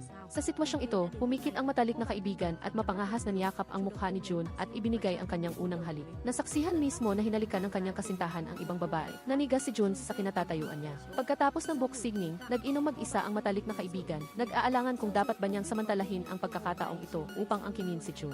Nasa bar din si Mingyun at nakita niya ang matalik na kaibigan na lasing at nakikipag-usap sa sarili. Bigla siyang nagkaroon ng damdamin para sa kaibig-ibig na babaeng ito. Pag-alis sa bar, umiiyak at tumatawa ang matalik na kaibigan. Ang halik na iyon kay Jun ngayong gabi ang kanyang unang halik sa buhay. Kung nakahalik na siya noon ng ilang beses, hindi na sana siya mag-aalala ng gusto ngayon. Nang marinig iyon, biglang hinalikan ni Min Yun ang matalik na kaibigan. Ngunit bago pa matapos ni Min Yun ang halik, biglang itinulak siya ng matalik na kaibigan. Ang dahilan ay nakita niya si Junes na papasok sa isang motel. Si Jun ay nasa bahay na, kaya hula ni Min Yun na ang kasama ni Junes sa motel ay tiyak. Si Minju, ang freshman na humahabol sa kanya, nagmadaling ibinalita ng matalik na kaibigan ito kay Jun. Nang marinig ang balita na pumasok sina Junes at ang freshman sa motel, dali-daling sumakay ng taxi si Jun patungo sa pinangyarihan upang hulihin sila. Nagtago silang tatlo sa labas ng pintuan ng silid at naghintay. Ang matalik na kaibigan ang unang hindi nakapagpigil, sumugod siya at hiniling kay Junes na magpaliwanag at nag-timer pa ng countdown mula nang pumasok si Junes sa silid. Sa harap ng pagtatanong nila Jun at ng kanyang mga kaibigan, ipinaliwanag ni Junes na pumunta lamang siya sa motel kasama ang kanyang ama. Hindi naniwala si Jun at hiniling kay Jones na ipakita ang daan, kaya dinala niya silang tatlo sa silid ng hotel. Ngunit nang kumatok siya, ang lumabas ay isang hindi kilalang babae. Inakala ng matalik na kaibigan na si Minju iyon, ngunit biglang lumabas ang kasintahan ng babae. Sa pagkakataong ito, naalala ni Junes na nagkamali siya ng katok ng pintuan. Pagkatapos magpaliwanag, kumatok si Junes sa katabing silid. Sa pagkakataong ito, ang nagbukas ng pinto ay ang kanyang ama. Lumabas na pinalayas ng kanyang asawa ang ama ni Junes sa bahay ngayong gabi dahil sa pagkalugi sa stock market. Napilitan siyang manatili muna sa motel. Matapos maresolba ang hindi pagkakaunawaan, humingi ng tawad si Jun kay Junes at hindi sinasadyang nabanggit na nakita niya sila. Magkasama ni Minju, ang freshman. Sa kanyang paningin, sina Junes at ang babaeng iyon ay naghahalikan na parang nagmamahalan. Muling ipinaliwanag ni Jones na siya ay isa lamang freshman, walang namamagitan sa kanila at wala ring posibleng mangyari. Matapos pansamantalang makampante si Jun, taos puso ring inamin ni Junes na ang paghalik ni Jun sa kanyang matalik na kaibigan ay nagdulot din sa kanya ng pagkairita. Upang mapanatag ang isa't-iisa, nangako silang dalawa na iwasan ang mga sitwasyon na nagdudulot ng hindi pagkakaunawaan sa hinaharap. Noong gabing iyon, upang humingi ng tawad sa kanyang asawa, ang ama ni Junes ay nagsuot ng katawa-tawang damit at sumayaw ng isang napaka-cute na sayaw sa harap ng kanyang asawa. Inakala ni Junes na tiyak na mabibigo ang kanyang ama. Ngunit, ang karektan na iyon ay talagang epektibo. Agad na pinatawad ng kanyang ina ang kanyang asawa. Kinabukasan, ginaya ni Junes ang kanyang ama. Nagsuot siya ng isang malaking pink na bow, may dalang kumpulang baloon na hugis manika at nagpakita sa ibaba ng bahay ni Jun. Ginaya niya ang mga kilos ng kanyang ama at sumayaw ng isang katawa-tawang sayaw upang pasayahin si Jun. Masaya na sana si Jun, ngunit biglang lumabas si Minju, ang freshman. Bago pa makapag-react sina Jones at Jun, idineklara niya na lumipat na siya sa itaas na palapag ng bahay ni Jun. Habang naglilinis ng bahay, patuloy siyang sumasandal kay Jones. Nagselos si Jun, ngunit hindi niya masabi ng diretsahan, kaya siya na mismo ang kumilos. Mula sa pagbubuhat ng mesa at silya hanggang sa pagpupunas ng aparador, tinulungan niya ang freshman na tapusin ang lahat upang hindi na ito magkaroon ng dahilan upang makalapit kay Jones. Nakakainis, hindi marunong mag-assemble ng silya si Jun, kaya busy na Jones at Minju pa rin ang nagtulungan upang tapusin ito. Sa pagtingin sa kanyang kasintahan at sa freshman na nagtutulungan ng maayos, matindi ang selos ni Jun. Gumamit siya ng mga pako at inayos ang mga ito upang maging isang linya ng teksto sa sahig upang babalaan si Jones na kung maglalabas pa siya kasama ang babae. Huwag siyang sisihin kung hindi siya magdadalawang isip. Ngunit si Minju ay tila walang pakialam. Dahil mainit ang panahon, hinubad niya ang kanyang jacket sa harap ni Jones, tinaplos ang kanyang buhok at ipinakita ang kanyang pawisang katawan at ang cleavage na bahagyang nakikita sa ilalim ng manipis na damit. Ang eksena ay napakaakit at tulad ng inaasahan, hindi napigilan ni Jones ang tumitig sa kanya. Hanggang sa bigyan siya ni Jun ng isang matalim na tingin. Pagkatapos maglinis, ang freshman ay nag-order ng 3 take-out na pagkain. Ngunit ang shipper ay hindi nagbigay ng chopsticks at wala rin silang chopsticks sa bahay. Kaya pinapilitan si Jun na umuwi upang kumuha. Sa pagkakataong ito, nagulat si Minju nang mapagtanto na lumipat na siya sa tabi ng bahay ni Jun. Pagkatapos man ng halian, hindi sinasadyang natuklasan ni Jun na ang kanilang couple photo ni Junes ay nasa loob ng valis ni Minju. Ipinaliwanag niya na iyon ay ang larawan na naiwan ni Junes sa Spicy Hot Pot restaurant noong isang araw. Nagsimula siyang magkomento tungkol kay Jun sa larawan at iginiit pa na ito ay isang post lamang. Dahil si Jun sa totoong buhay ay mukhang ordinaryo at hindi kasing ganda ng nasa larawan. Nang makitang nagagalit si Jun, mabilis na lumingon si Junes at nagbigay ng matatag na tingin, sinasabing tama ang kanyang pagtingin sa tao. Nang umalis siya, nakita ni Junes na sina Jun at Minju ay magkapitbahay na, kaya siya ay hindi mapakali at wala siyang magawa kundi magpaalam sa kanilang dalawa. Tiningnan ni Jun ang kanyang sariling estilo sa lumang larawan at naisip ang halos magkaparehong damit ng freshman noong araw na iyon. Biglang nagising si Jun, sinasadya siyang ginagaya ng babae upang lituhin si Junes. Pag-uwi sa gabi, nakita ni Junes na naglilinis pa rin ng sala ang kanyang ama. Ginagawa niya ito upang mapabilib ang kanyang asawa dahil sa pagkalugi niya sa stock. Ginamit niya ang sarili niyang karanasan upang turuan ang kanyang anak na lalaki kung mas gusto mo ang isang tao, mas mahirap itong sundan. Ngunit dahil gusto mo, hindi ka maaaring tumakas. Ano man ang hirap na iyong harapin, dapat mo itong harapin ng direkta. Pagkatapos marinig iyon, medyo nalungkot si Junes. Gusto rin niyang harapin ito, ngunit ang taong gusto niyang harapin ay si Jun noong siya ay isang babae pa. Sa pagtingin sa matatamis na larawan nilang dalawa noong nakaraan, nalunod si Junes sa walang katapusang paggunita. Mahal at nami-miss niya si Jun ng husto, na tila si Jun sa larawan ay lumipad sa isang malayong sulok sa universo. Sa pagkakataong iyon, naalala ni Junes ang sinabi ni Jun. Sinabi niya na kahit wala si Junes sa tabi niya at kahit magbago ang lahat, mamahalin pa rin niya ito ng sobra. Sina Jun at Minju, ang dalawang karibal na ito, ay naging magkapitbahay na ngayon. Hindi pa rin alam ng freshman ang totoong pagkatao ni Jun at masaya siyang tinawag siyang kaibigan. Nagkomento siya na si Jun ay isang karaniwang tsundere na lalaki at sinabi pa na may pagkakahawig sila ni Junes na parehong uri ng tao na inosente at kaibig-ibig. Siyempre, sa kanyang paningin, si Junes ang pinakakaibig-ibig na tao sa universo. Isang araw, nakipag-ugnayan ang isang kaklase ni Minju sa kanya, nagsinungaling na mayroong group meeting. Ngunit nang dumating siya sa tagpuan, nakita niya ang kaibigan lamang niyang lalaki. Nang tanungin, inamin ng kaibigan na iyon ang kanyang kaarawan at umaasa siyang maaari silang kumain ng magkasama. Alam ng freshman na gusto siya ng kaibigan, ngunit wala siyang nararamdaman para dito. Dali-dali siyang bumili ng sombrero sa tindahan at ibinigay sa lalaki bilang regalo sa kaarawan at hindi niya nakalimutang magpaliwanag na para sa taong gusto niya, kahit na maliit ang posibilidad na maging magkasama sila, pag-iisipan niya ng mabuti ang pagpili ng regalo. Umaasa siyang hindi nagagawa ng anumang labis na pagkilos ang kaibigan mula ngayon. Ngunit nagpakita ang lalaki ng kayabangan at sumumpa na hahabulin siya hanggang sa makuha niya. Samantala, nagyoyoga at nagme-meditate si Jun kasama ang kanyang ina. Dati, nang maging lalaki ang kanyang ina, ginamit din niya ang pamamaraang ito upang malampasan ang magulong panahong iyon. Nakonsensya ang ina ni Jun, sinisisi ang sarili na ang kanyang problema ay naipasa sa kanyang anak. Ngunit hindi sinisisi ni Jun ang kanyang ina. Dahan-dahan siyang umaangkop sa katawan na ito at ginagawa rin niya ang lahat upang bumalik sa dati. Sa hapon, pumunta si Jun sa bookstore upang maghanap ng material para sa pagsusulat ng hindi sinasadyang makita niya. Group leader ng publishing house na sumuri sa kanya noon. Ipinakilala sa kanya ng group leader ang isang aklat tungkol sa mga kasanayan sa pagsulat. Sa harap ng taong minsan ay kumilala sa kanyang talento. Labis na naantig si Jun. Nakita rin ng group leader na pamilyar si Jun, ngunit hindi niya maalala na ito ang babae na in-interview noon. Ipinakilala lamang niya kay Jun ang isang kompetisyon sa pagsulat ng online novel na inorganisa ng publishing house at hinikayat siyang magpasa ng entry. Sa sandaling iyon, nakatanggap si Jun ng tawag mula kay Minju. May part-time job siya bilang model ng traditional costume at kulang siya ng isang lalaking partner para gumanap na mag-asawa, kaya tinawag niya si Jun. Dahil sa pera, agad na pumayag si Jun. Sa entablado, nakipagtulungan siya sa babae, ginagampanan ang papel ng isang mapagmahal na general. Ngunit nagtaka rin si Jun kung bakit hindi si Jones ang tinawag niya kundi siya. Ipinaliwanag ng freshman na si Jones ay mukhang masyadong maputi at iskolar, hindi mukhang modelo. Gayunpaman, sa personal na damdamin, mas gusto pa rin niya ang maputi at iskolar na Jones. Nang malaman na kumita si Minju ng 200,000 won sa isang session, agad na nakiusap si Jun na isama siya sa anumang trabaho sa hinaharap. Pumayag lamang siya nang makatanggap siya ng text message mula kay Jones. Dumating na siya, inanyayahan siya ng babae na pumunta. Nang marinig ito, nag-alala si Jun. Hindi niya gustong makita ni Jones ang kanyang costume bilang ancient gentleman. Nang marinig ni Jones na tumakas si Jun, naunawaan niya ang dahilan.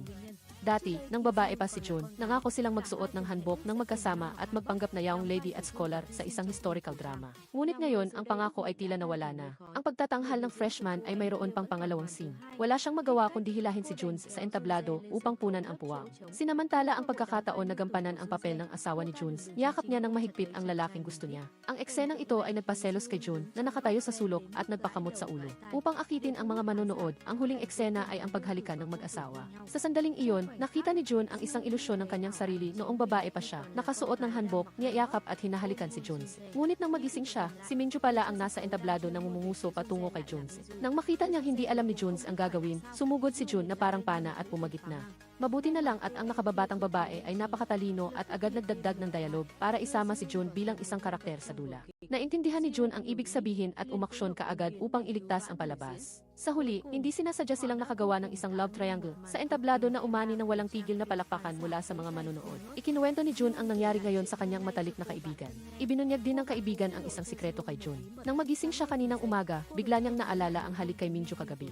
Iyon ang una niyang halik na hindi niya malilimutan at nagsimula siyang ma-realize na gusto na niya si Minju. Pinayuhan niya si Jun na maging mas maingat at tulungan silang dalawa ni Minju na maging mag-on. Nang marinig ito, nagkunwari si Jun na nagmamataas at binalikan ang tungkol sa pagiging mag-on nila ni Jones noon. Hindi nagbigay ng basbas ang kaibigan, kundi nagdeklara pang tiyak na maghihiwalay ang dalawa. Pag-uwi, kinuha ni Jun mula sa bahay ng kanyang matalik na kaibigan ang isang cute na bubble blower. Naglalakad siya habang nagbubuga ng mga bula na parang isang inosenteng batang babae. Malapit sa kanyang pintuan, nakita ni Jun si Minju na ginugulo ng batang lalaki. Patuloy siyang mapilit, inaanyayahan si Minju na manood ng scene kasama niya. Gayunpaman, nang malaman ni Minju na sinundan siya nito, nagalit siya at mariing tumanggi. Nagmatigas pa rin siya at umamin ng pag-ibig at ikinumpara pa ang sarili niya kay Jones na sinasabing mas magaling siya sa lahat ng aspeto, maging sa academic performance o sa background ng pamilya. Lalo lang itong nagpadismaya kay Minju. Pinayuhan niya ang lalaki na tumigil na. Sa pagkadismaya, lumapit ang lalaki at mahigpit na hinawakan si Minju na sumisigaw na sana. Sa sandaling iyon, biglang lumitaw si Jun at inikot ang tungkod para hampasin ang lalaki at iligtas si Minju. Kahapon, hindi sinasadyang nakita ni Jun ang nakababatang babae, si Minju, na inaasar ng isang lalaki. Walang pag-aalinlangan, agad siyang tumulong at ginamit ang bubbly gun sa kanyang kamay para itaboy ang lalaki. Bagamat hindi magkaribal, ang relasyon ni Jun at Minju ay bumuti ng gusto dahil sa kanilang kamakailang mga interaksyon. Masayang nilalaro ni Minju ang bubble gun ni Jun at inanyayahan pa siyang uminom ng beer at kumain ng fried chicken. Sa sandaling iyon, lumapit ang kapatid na babae ni Jun at muntik na niyang masabi na si Minju ay ang fox spirit sa tabi ng bahay, ang palayaw na palihim na ibinigay ni Jun sa kanya. Mabilis na pinigilan ni Jun ang kanyang kapatid at, upang maiwasan ang pagka-expose, tinanggap niya ang imbitasyon ni Minju na kumain ng fried chicken. Wala ang mga magulang ni Jun at lumabas din ang kanyang nakababatang kapatid para makipagkita sa mga kaibigan. Samantala, inanyayahan ni Jun si Jun na makipag-date sa kanya dahil walang tao sa bahay. Para sa date na ito, nagluto si Jones ng isang mesa na puno ng western food at palihim na kinuha ang mamahaling wine ng kanyang ama. Pagdating ni Jun, romantiko pa rin si Jones tulad ng dati, hinila ang upuan para sa kanya at nagbuhos ng wine. Bilang tugon, taos puso ring pinuri ni Jun ang pagluluto ni Jones at ang sorpresa na inihanda niya. Naakit ang mata ni Jones sa isang litrato sa kwarto ni Jones. Ipinaliwanag ni Jones na iyon ay ang Hawaii Observatory kung saan makikita ang Milky Way, 12.8 bilyong light years ang layo mula sa Earth. Nais ni Jones na puntahan nila ito ni Jun. Sa bagay na iyon, nag-alinlangan si Ji-un. Kailangan niyang bumalik sa pagiging isang babae bago siya makakuha ng pasaporte. Nag-iba ng usapan si Jung-jae at inanyayahan si Ji-un sa sala upang manood ng pelikula. Ngunit biglang umuwi ang kanyang mga magulang sa gitna ng lahat, kaya mabilis na sinabi ni Jung-jae kay Ji-un na magtago. Ngunit nang makita ang hapagkainan na may western food, patuloy na nagtanong ang mga magulang kung may bisita ba sa bahay. Sa pagkalito, nagsinungaling si Jung-jae na kumain siya kasama ang kanyang kapatid na babae. Nang ma-comfort na niya ang kanyang mga magulang, sinenyasa ni Jung-jae si Ji-un na umuwi na kaagad. Ngunit hindi inaasahan, biglang lumabas ang ina mula sa kwarto. Sa matinding sitwasyon, nagsinungaling si Ji-un na isa siyang tutor na dumating upang turuan ang kapatid na babae ni Jung-jae. Mabuti na lang at naniwala agad ang ina ni Jung-jae, kaya nakaligtas silang dalawa sa delikadong sitwasyon. Pag-uwi, tiningnan ni Ji-un ang writing book na binili niya kahapon at nagsimulang subukan ang kanyang kamay sa pagsulat ng web novel. Sa sandaling ito, nag-doorbell si Minju mula sa katabing bahay. Nagdala siya ng regalo para kay Ji-un at sa kanyang ate. Ang regalo para kay Ji-un ay isang rabbit-shaped bubblegum. Medyo curious si Ji-un kung bakit alam ni Minju na gusto niya ang mga kuneho. Ngunit nang makita niya ang rabbit-shaped hairpin sa kanyang ulo, nag-isip siya. Itinuturing siyang kaibigan ng kanyang karibal. Naging mahirap ito para kay Ji-un. Sa paaralan, si Jung-jae ay nakatingin sa mga materyales tungkol sa Hawaii Observatory.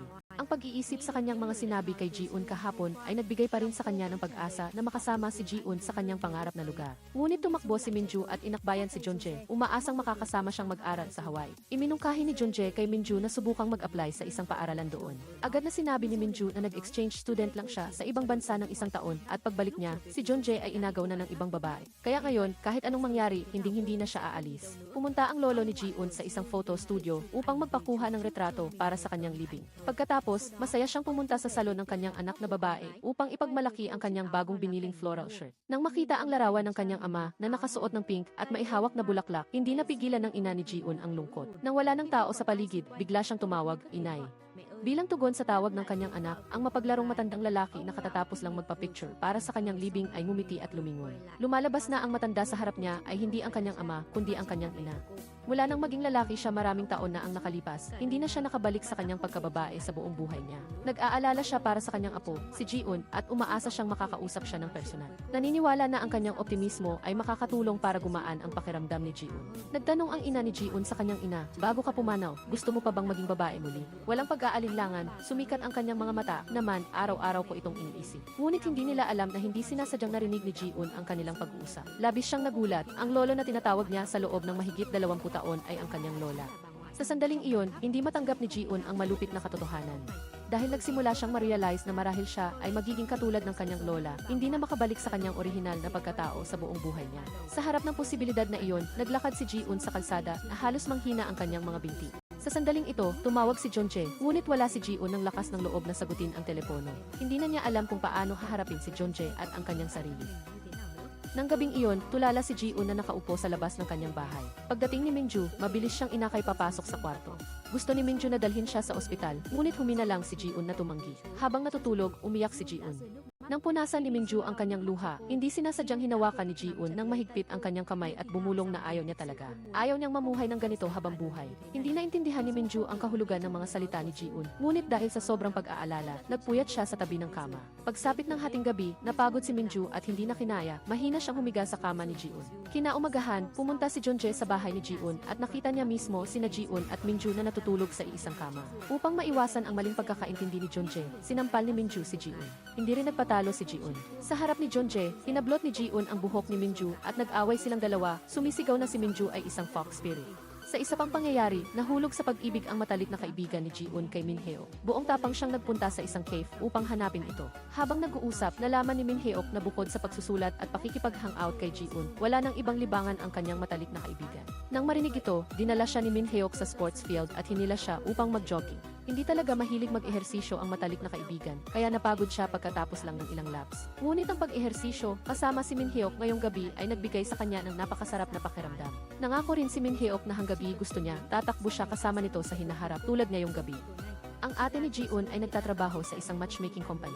Nang araw na iyon, si Jongja, ang magandang may-ari ng isang cave, ay nagpunta sa kumpanya para sa konsultasyon. Si Jongja ay may kakaibang panlasa, wala siyang interes sa mga lalaking kabilang sa elite tulad ng mga doktor o abogado. Nakipagkita ang ate ni Ji-un kay Jongja, umaasang marinig ang kanyang ideal na lalaki, at nangakong tutulong ng buo sa mahalagang bagay na ito.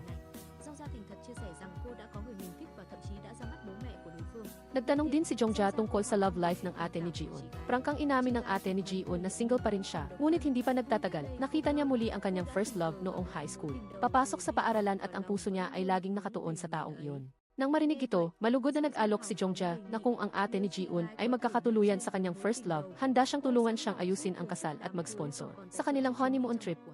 Habang nag-uusap silang dalawa, biglang nakatanggap ang ate ni Ji-un ng balita na biglang pumanaw ang ama ng kanyang first love. Nagmadali siyang nagpaalam kay Jongja at dumiretso sa burol. Ngunit hindi niya inasahan na pagkalipas ng ilang sandali, dumating din si Jongja. Sa sandaling nagtagpo ang mga mata ng dalawang babae, bigla nilang napagtanto ang isang nakakabiglang pagkakapareho. Lumalabas na ang lalaking mahal ni Jongja ay si Dong-suk, ang first love ng ate ni Ji-un.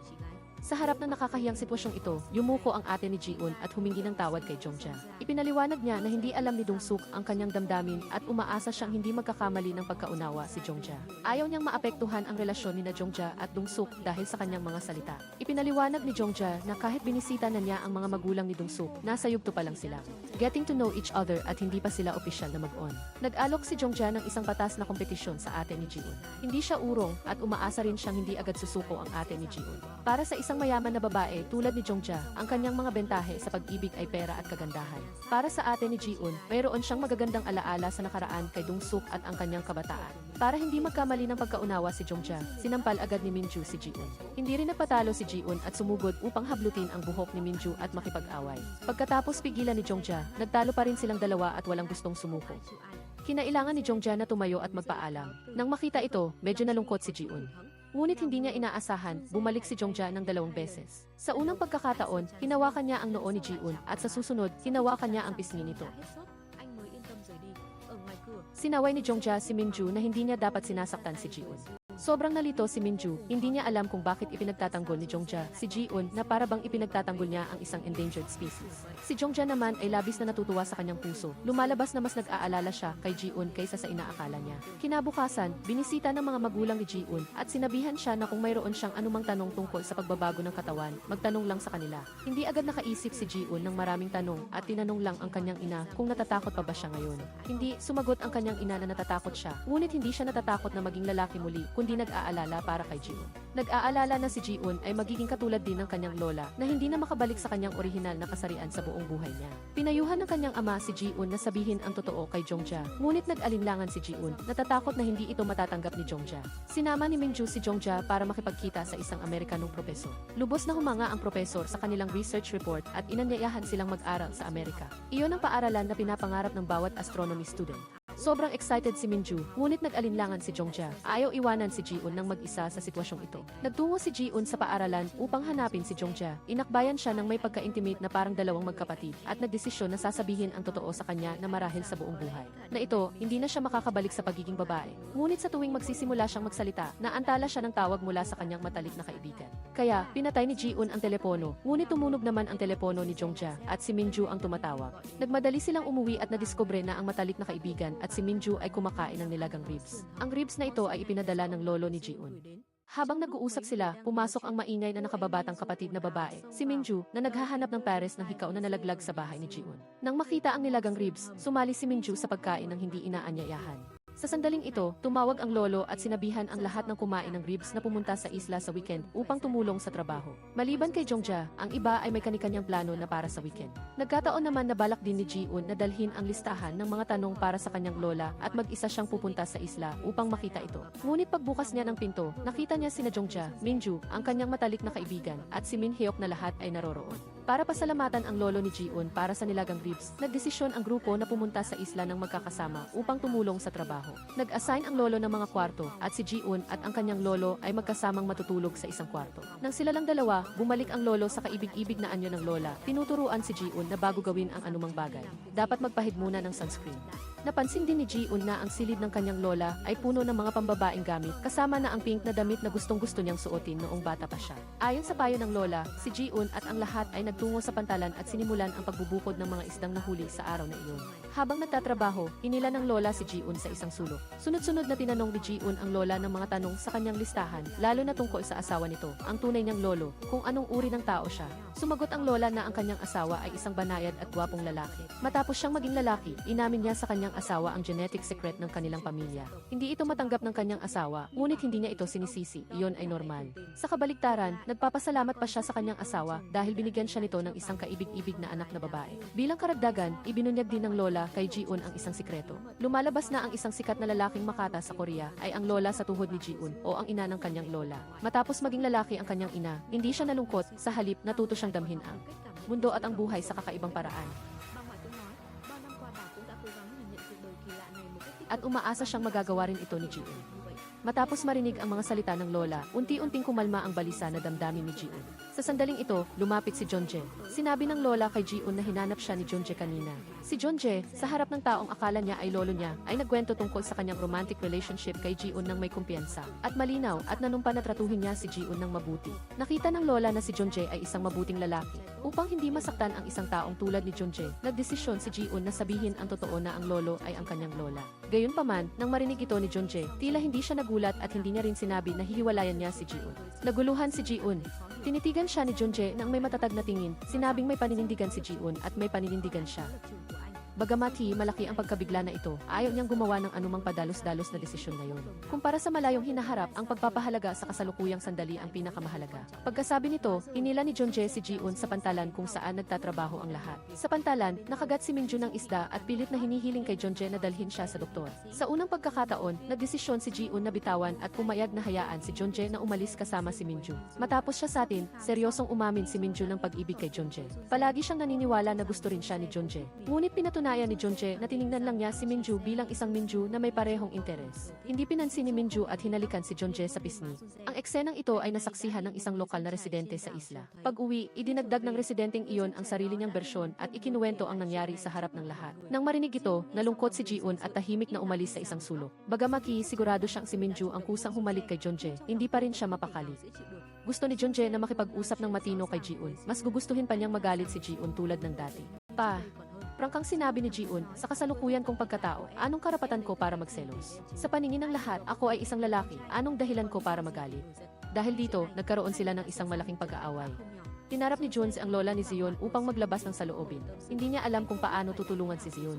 Ginamit ng lola ang kanyang karanasan sa buhay upang payuhan si Jones na hindi na niya kailangang tumulong. at lalong hindi na kailangang magsakripisyo. Ang pagtutok sa pamumuhay ng maayos sa sarili niyang buhay ang tunay na pag-iisip para kay Zion. Ang kaligayahan na nakamit sa pamamagitan ng sakripisyo ng iba ay hindi kailanman magtatagal. Ang hangin sa dagat sa gabi ay medyo malamig. Biglang tinanong ni Minju si Jones kung napag-isipan na ba niyang mabuti ang pag-aaral sa ELIF. Doon lang nalaman ni Zion na nahaharap si Jones sa mahirap na pagpipilian sa pagitan ng pag-ibig at pangarap. Hating gabi, hindi makatulog si Zion at si Jones ay gising din. Sa labas, tinanong ni Minju si Jones kung bakit siya nag-aalangan. Hindi sumagot si Jones, kaya nahulaan ni Minju na ito ay dahil sa kanyang nobya. Hindi pa rin sinasabi ni Jones ang dahilan. Hinawakan ni Minju ang kamay niya at idineklara na sa sandaling ito, sa buong mundo, walang sinuman ang mas gusto kay Jones kaysa sa kanya. Hindi alam ni Minju na ang mga salitang ito ay narinig ni Zion sa loob ng kwarto, bawat salita. Nagising si Zion at nagulat nang malaman na nagbalik siya sa pagiging babae. Upang hindi maging kahina-hinala, palihim na isinuot ni Zion ang damit ng kanyang lola. Hinila ni Jones ang kanyang nobya na nagplano ng umalis, ngunit kumapit si Minju at nagtanong kung saan nagpunta ang lalaking si Zion. Nang makita si Jones na nag-aalangan, mabilis siyang nagpaliwanag at nagsinungaling na si Zion ay umuwi na sa Seoul ng mas maaga. Nagtatanong pa rin si Minju, kaya diretsahang sumagot si Zion, ang mahalaga, bumalik na ako ngayon.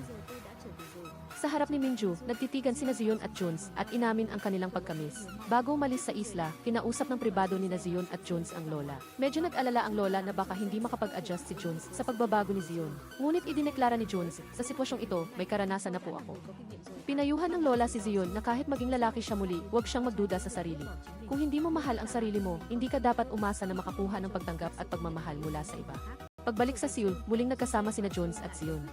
Nagsimulang mag-alala si Zion kung paano niya ipapaliwanag ang kanyang sarili kay Minju na nasa kabilang bahay pag-uwi niya. Nag-isip na si Jones ng sagot na sabihin na ang kanyang nobya at ang lalaking si Zion ay magpinsan. Ang lalaking si Zion, dahil sa sarili niyang problema, ay pansamantalang nakatira sa bahay ng pinsan niya at ngayon ay bumalik na sa sarili niyang bahay sa ELIF. Upang hindi mahuli ni Minju, palihim na umuwi si Zion. Ngunit pagpasok niya sa bahay, nakita niya si Minju na nasa loob ng kanyang bahay. Si Minju ay inanyayahan ng ate ni Zion. Nang makita si Zion na pumasok, nagulat si Minju. Sa pag-aalala, mabilis na sinagot ni Zion si Minju ayon sa script na ginawa ni Jones at sa ganoon lang siya. Nakumbinsi si Minju na umalis. Kinabukasan, nakita ni Minju ang take-out box na naiwan pa rin sa labas ng bahay ni Zion. Nang makita niya sa resibo na may kasamang fish tea, naalala niya ang pagkain nila ng maanghang na hot pot ilang araw na ang nakalipas. Gustong-gusto rin ni Zion ang fish tea. Ipinadala na ng lola ang bagahe ni Zion na naiwan niya sa isla. Sa loob, may ilang litrato. Sa litrato ay ang lola noong bata pa at ang lola sa tuhod na nagbago sa pagiging lalaki. Sumulat ang lola sa tuhod ng isang mensahe sa larawan, ang mga taong may pangarap ay hindi natatakot na sumulong. Anumang kahirapan ang harapin nila, titingnan nila iyon bilang isang regalo. Inisip ni Zion ang pangarap ni Jones at nagsimulang magsaliksik tungkol sa universidad sa ELIF na gusto niyang pasukan. Umaasang mas maintindihan pa ang inner world ng kanyang nobyo. Kinabukasan, pumunta si Zion sa paaralan upang hanapin si Jones. Pagkakita kay Zion, sinadya ni Minju na magpakita ng pagiging malapit kay Jones sa harap niya. Sa pagkakita sa kanilang dalawang masayang nag-uusap at nagtatawanan, halos masiraan ng bait si Zion sa selos. Sa kabutihang palad, hindi nagpatalo si Zion at agad siyang nagmayabang sa harap ni Minju tungkol sa nalalapit nilang date ni Jones. Matapos ang maraming araw na paghihiwalay, ang date ng dalawa ay naging napakatamis at walang pasanin. Pagsapit ng gabi, kusa si Zion na kinuha ang larawan ng matandang babae na nagbago na bilang isang lalaki. Chứ không phải vì mình mà hy sinh. Trước mặt Sun Jae, Yoon lấy ra tấm ảnh cụ bà đã biến thành đàn ông. Ang nakaka-inspire na kwento tungkol sa isang kamag-anak na humaharap sa kahirapan ay nagbigay kay Zion ng pananampalataya at lakas ng loob. Bukod sa pag-asa na ituloy ni Jones ang kanyang mga pangarap, nagplano rin si Zion na simulan muli ang pangarap na kanyang isinantabi. Inaasahan na balang araw ay magiging isang online novel writer siya tulad ng kanyang matalik na kaibigan, ngunit ito ay hindi nangangahulugang break-off. Naniniwala si Zion na habang tinutuloy ng bawat isa ang kanilang sariling mga pangarap, maaari pa rin silang magkita, magkausap at magkaalalaan ni Jones. Binanggit ni Jones ang lalaking si Zion, tila nakita niya ang anino ng lalaking si Zion sa kasintahan niya. Matapos ang ilang sandali ng pakikipag-ugnayan, natuklasan ni Jones na ang lalaking si Zion ay isang tunay na lalaki. Noong gabing iyon, nag-pinky promise sina Zion at Jones. Binigyan ni Jones si Zion ng isang kwintas na hugis bituin at pareho silang nangako na tiyak natutuparin ang kanilang sariling mga pangarap. Sa kabilang banda, si Minju ay na-depress at tumakbo upang uminom kasama ang ate ni Zion.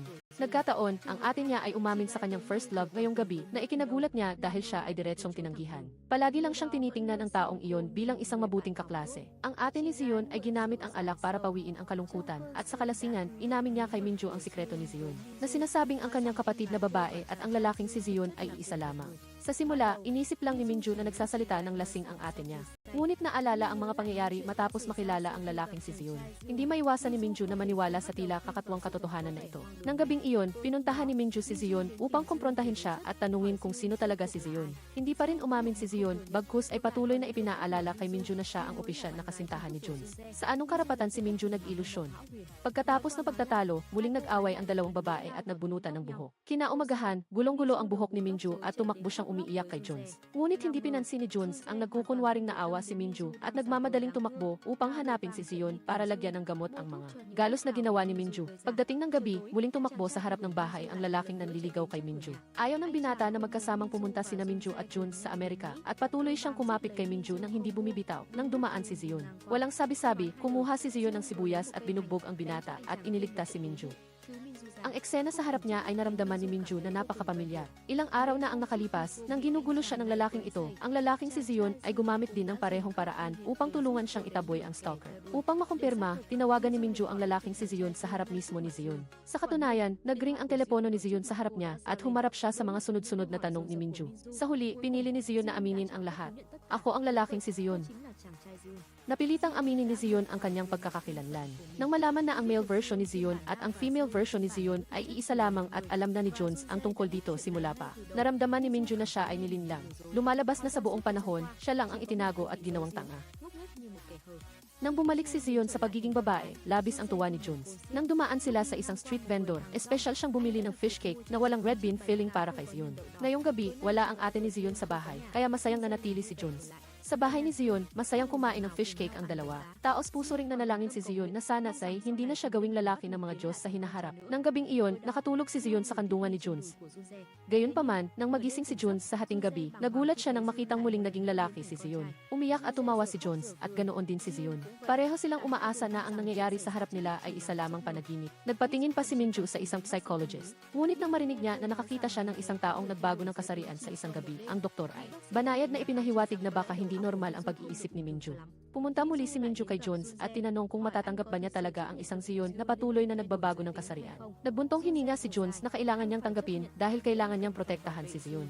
Nang marinig iyon, sumakit ang puso ni Minju, kaya pala si Zion ay ganoon kahalaga kay Jones. Nitong mga araw na ito, malungkot ang pakiramdam ni Zion. Nang makita ito, tinawag ng ate niya ang matalik na kaibigan ni Zion. Inaliw ng matalik na kaibigan si Zion na sinasabing dapat na siyang masanay sa pagbabago ng kasarian na ito. Nang makita si Zion na nananatili sa loob ng bahay, kinalagad siya ng kanyang matalik na kaibigan at pinilit si Zion na tumakbo kasama niya. Na sinasabing makakalimutan niya lamang ang mga alalahanin kapag napagod siya sa paghina. Patuloy na tumakbo si Zion ng mas mabilis, ang lahat ng nasa kanyang isip ay ang mga sandali kasama si Jones. Nang siya ay napagod na, ang kanyang masamang pakiramdam ay unti-unting nawala. Tinulungan ng kanyang matalik na kaibigan si Zion na suriin na kung patuloy na magbabago ng kasarian si Zion sa hinaharap. Kung gayon marahil ay dapat niyang tingnan ang isyong ito mula sa ibang anggulo. Lalo na ang pagtrato kay Jones at kung paano haharapin ang relasyon na nakatakda ng maging pabago-bago. Para kay Zion, handang isuko ni Jones ang pagkakataong mag-aral sa ibang bansa sa Amerika at itinapon niya ang lahat ng kanyang aplikasyon sa universidad. Nang makita ito, labis na nag-alala si Minju at tinanong niya si Jones kung sa kanyang puso. Magkapareho ba ang male version ni Zion at ang female version ni Zion? Tumango si Jones, ngunit naniniwala si Minju na hindi maaaring mahalin ni Jones ang dalawang magkaibang tao ng sabay. Tinawag si Zion ng mga magulang ni Jones sa bahay dahil sa tulong ni Jones. Sa unang pagkakataon ay umasenso ang marka ng kapatid na babae ni Jones. Buong pusong hiniling ng kanyang mga magulang kay Zion na sana patuloy siyang magturo sa kanilang anak na babae sa loob ng isa pang buwan.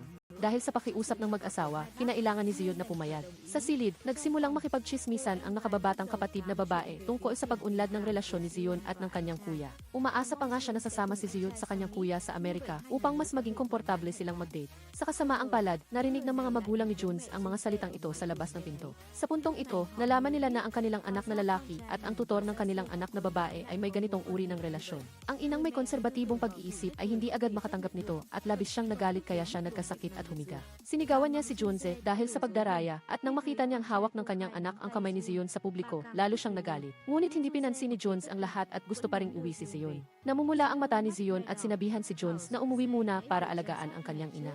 Ang nangyari ngayon ay nagpaisip kay Zion na masyado niyang pinasimple ang lahat.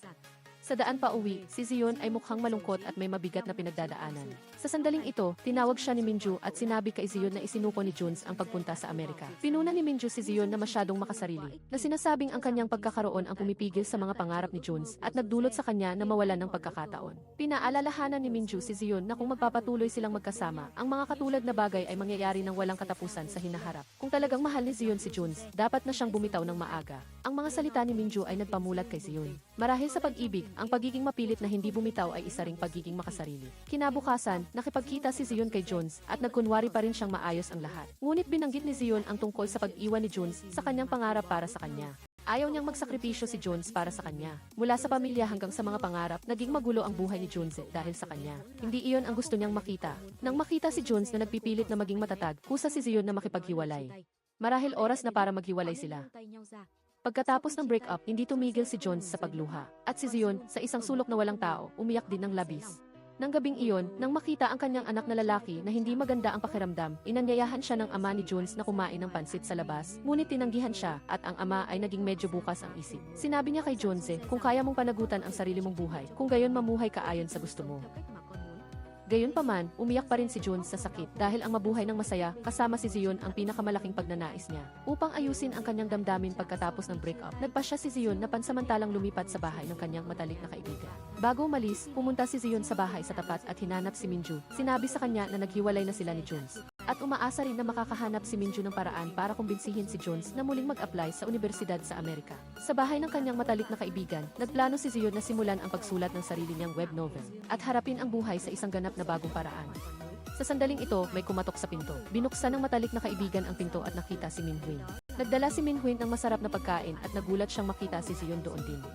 Si Minhuin ay naniniwala sa katotohanan. Naniniwala pa rin na si Zion ay nawala ng ilang sandali dahil pumunta siya sa Amerika. Nang malaman na si Zion ay maninirahan kasama ang kanyang matalik na kaibigan, sabik na hinila ni Minhuin si Zion at pinilit siyang umuwi sa kanyang bahay, na sinasabing hindi angkop na manirahan ng magkasama ang isang lalaki at isang babae. Sinikap ng matalik na kaibigan na pigilan siya, ngunit dahil sa pag-usisa ni Minhuin, nauutal siya at hindi maipaliwanag ng malinaw ang buong kwento. Nagpunta si Minhuin sa paaralan, ngunit ganap na nawala ang atensyon niya. Ang nasa isip niya lang ay ang matatamis na sandali noong sila pa ni Zion. Kusa siyang lumapit kay Zion.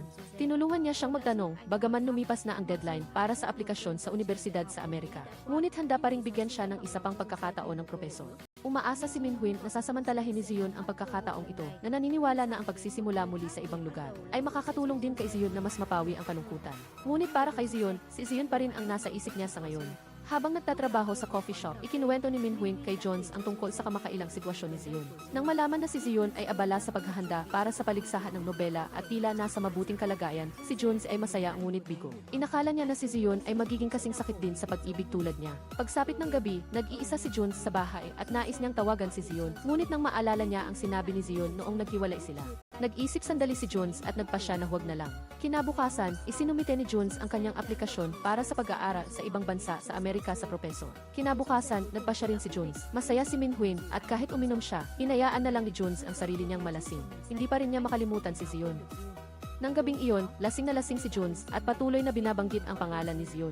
Nag-alala si Minhuin kay Jones at nang dumating siya, nakita niyang nakahandusay siya sa harap ng pinto ni Zion. Sa huli, humiga na lang siya at natulog mismo sa harap ng pinto. Walang magawa si Minhuin kundi iuwi si Jones sa bahay niya para matulog sa sofa at kinumutan siya. Sa pagtingin sa mukha ni Jones, hindi napigilan ni Minhuin ang kanyang sarili at nais siyang halikan.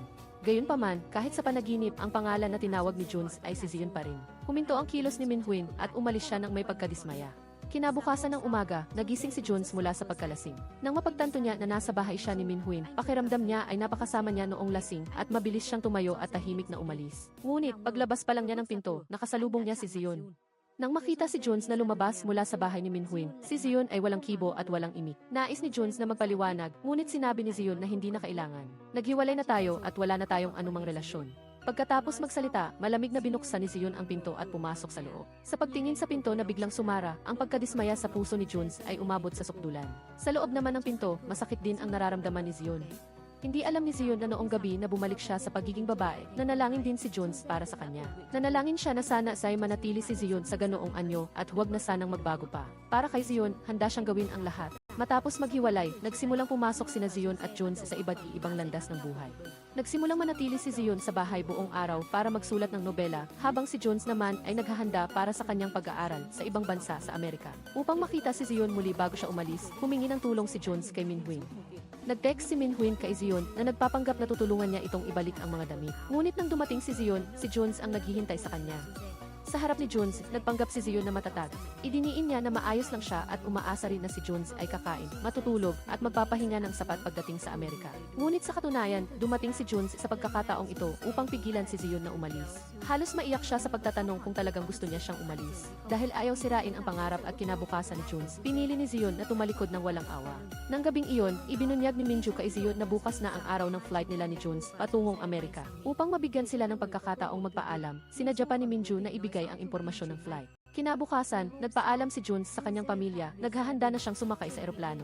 Gayunpaman, hindi pa rin dumating si Zion para ihatid siya, hanggang sa tawagan siya ng kanyang matalik na kaibigan. Sa paalala ng kanyang kaibigan, nagulat si Zion nang mapagtanto na ang huling ilang linya sa kanyang nobela ay ang impormasyon pala ng flight ni Jones. Napagtanto na mahal pa rin niya siya, nagmamadaling umalis si Zion ng bahay.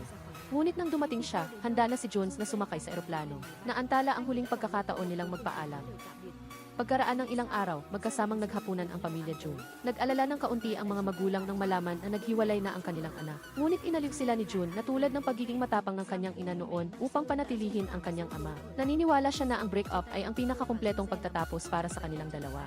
Kasabay nito, ang love life ng ate ni Zion, si Jaehee, ay nagkaroon din ng bagong pagbabago. Matapang na hinabol ni Jaehee ang pag-ibig. Bumili siya ng teddy bear costume at isinuot ito sa lugar ng pagsusulit ng kanyang first love upang palakasin ang loob niya. Dahil sa katapangan at pagtityaga na ito, unti-unting naantig si Jaehee at sa unang pagkakataon, inimbitahan niya itong kumain kasama siya. Lumipas ang panahon, 3 buwan na ang nakalipas mula nang umalis si Jones. Sa panahong ito, si Zion ay kumain ng maayos, nag-ehersisyo ng masigasi at namuhay ng positibo. Sa Amerika, si Jones ay lubos ding nakatuon sa kanyang pag-aaral. Madalas niyang inaanyayahan si Jones na lumabas upang magkaroon ng pagkakataong makalapit sa taong gusto niya. Ngunit palagi siyang tinatanggihan ito dahil sa pagiging abala sa pag-aaral. Isang araw, nag-text ang kanyang nakababatang kapatid na babae upang irekomenda si Jones sa isang web novel na nagsasabing ang bida sa kwento ay may maraming pagkakapareho sa kanya. Pagkabasa pa lang ni Jones, alam na niya na si Zion ang may akda ng nobelang ito.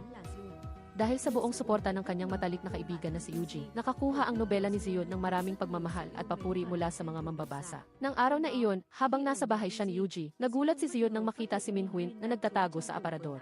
Nang makita ang matalik na anyo niya at ng kanyang kaibigan, alam agad ni Zion na nagde-date ang dalawa. Hindi pa rin alam ni Min Huyn hanggang ngayon na ang male version ni Zion at ang female version ni Zion ay isa. Palagi siyang nagtataka kung bakit si Zion ay madalas na pumupunta sa bahay ng isang babae tulad ni Yuji. Kinailangan ni Zion na magsinungaling na napakatahimik ng bahay ni Yuji na nakatulong sa kanyang magkaroon ng inspirasyon sa pagsusulat. Nang marinig iyon, dinala ni Min Huyn si Zion sa coffee shop kung saan siya nagtatrabaho. Walang customer doon at mas tahimik pa. Ang may-ari ng coffee shop na nagngangalang Jia ay may medyo relax na personalidad. Tiningnan niya lang ang gwapong mukha ni Zion at tinanggap siyang magtrabaho ng part-time. Mula noon, nagsimulang magtrabaho si Zion doon. Inabot ni Min Huyn kay Zion ang apron ng uniforme. Pagtingin pa lang niya, nakita niya ang name tag ni Yuji dito. Iyon ang apron na ginamit niya dati. Para naman kay Yuji, sa tuwing may libreng oras siya pagkatapos ng klase, sinusubaybayan niya ang bawat bagong kabanata sa nobela ni Zion. Ang nobela ay isinulat batay sa kanilang tunay na mga karanasan, kaya sa tuwing nagbabasa siya, naaalala ni Yuji ang mga kawili-wiling sandali noong magkasama pa sila at lalo niyang naramdaman na si Zion ay kaibig-ibig. Sa tuwing may bagong kabanata ang nobela, si Jones ang palaging unang mambabasa na nag-iiwan ng komento. Hindi alam ni Zion na ang tapat na tagahanga na ito ay si Jones. Nagsimula siyang makipag-ugnayan sa kanya nang madala sa seksyon ng komento. Nagbabahagi ng kanyang mga iniisip at damdamin tungkol sa mga karakter sa kwento. Sa pamamagitan ng mga palitan ng salita na ito, ang magagandang alaala ng nakaraang pag-ibig ay lalong lumalim sa kanyang alaala. Ang relasyon ni na Yuji at Min Huyn ay nagkaroon din ng hindi inaasahang pag-unlad. Bagamat magkasama na sila, palaging nararamdaman ni Yuji na hindi pa siya binibigyan ni Min Huyn ng formal na pag-amin. Pagkatapos, formal siyang nag-propose kay Yuji na may hawak na bulaklak. Nalunod sa romansa, binigyan ni Yuji si Min Huyn ng isang matamis na halik. Nasaksihan ni Zion ang lahat, habang masaya para sa kanyang matalik na kaibigan. Naaalala niya ang kanyang unang halik kay Jones. Hanggang ngayon, hindi pa rin niya ito malimutan. Dumating na ang taglamig, nagsimulang umulan ng yebe sa labas ng bintana at nakaramdam ng kalungkutan si Zion. Kung sana lang ay naroon si Jones sa tabi niya ngayon. Sa sandaling ito, may isang estranghero ang pumasok. Nakasuot na nakatakip na jacket at sombrero. Ibinigay ng bisita kay Zion ang kanyang pasaporte. Pagtingin pa lang ni Zion, nagulat siya na si Jones pala ito. Noong araw na inilathala ni Zion ang huling kabanata ng kanyang nobela, gumawa si Jones ng desisyon, kailangan niyang bumalik sa kanya. Upang baguhin ang kanilang pag-ibig, nagpasya si Jones na isuko ang kanyang pag-aaral. At ngayon, nakatayo si Jones sa harap ni Zion, binabasa ang sulat na isinulat ng propesor para sa kanya. Isinulat ng propesor na kahit na tinalikuran ni Jones ang pag-aaral ng kalawakan sa kalagitnaan, naniniwala siya. Ang universo ni Jones ay hindi ang malawak na Milky Way, kundi isang lugar kung saan mayroong isang tao. Pagkatapos basahin ang sulat, inaka ni Jones ang kamay ni Zion upang tingnan ang mga bituin. Bagamat malayo ang Milky Way, nakadama si Jones ng matinding kapayapaan dahil ang malayong lugar na hinahanap niya, kung saan laging nakatuon ang kanyang puso ay nasa tabi na niya ngayon. Sa wakas, hindi na tumanggi si Zion. Ibinigay din sa kanya ni Jones ang card ni Minju. Sa card, isinulat ni Minju na nagpasya siyang ibalik si Jones kay Zion pagkatapos mag-aral sa ibang bansa. Unti-unting napagtanto ni Minju na hindi niya mabuksan ang pintuan ng puso ni Jones. Sinabi ni Jones na kailangan siyang panagutan ni Zion hanggang sa huli. Nagplano pa siyang lumipat sa tapat ng bahay niya. Sa pamamagitan ng pag-uusap, nalaman ni Zion na si Jones pala ang tapat na mambabasa ng nobela. Sa pagtingin sa lalaking may kaparehong kaisipan sa harap niya, sa wakas ay isinantabi ni Zion ang kanyang huling pag-aalinlangan. Ano ang mahalaga kung lalaki o babae siya? Alam lang niya na ang mga sandaling kasama si Jones ay masaya. Sinabi rin ni Jones na walang mahalaga, hanggang si Zion, ayos lang ang lahat. Pagkatapos magpahayag ng kanilang nararamdaman, formal silang nagbalikan. Nang bumalik si Jones, 3 buwan ng babae si Zion. Ngunit noon, sa tuwing lumalabas siya, naghahanda pa rin siya ng panlalaking gamit tulad ng labaha at langis sa kanyang bag. Ang hinaharap ay puno pa rin ng kawalan ng katiyakan, ngunit hindi iyon mahalaga. Ngayon, nalulunod sila sa sarili nilang munting universo ng kaligayahan, at iyon ay sapat na. At iyon din ang pagtatapos ng pelikula. Dito na nagtatapos ang aking video ngayon. Salamat sa panonood. Kung nagustuhan mo, huwag kalimutang mag-like, mag-iwan ng komento, at mag-subscribe sa channel para suportahan kami.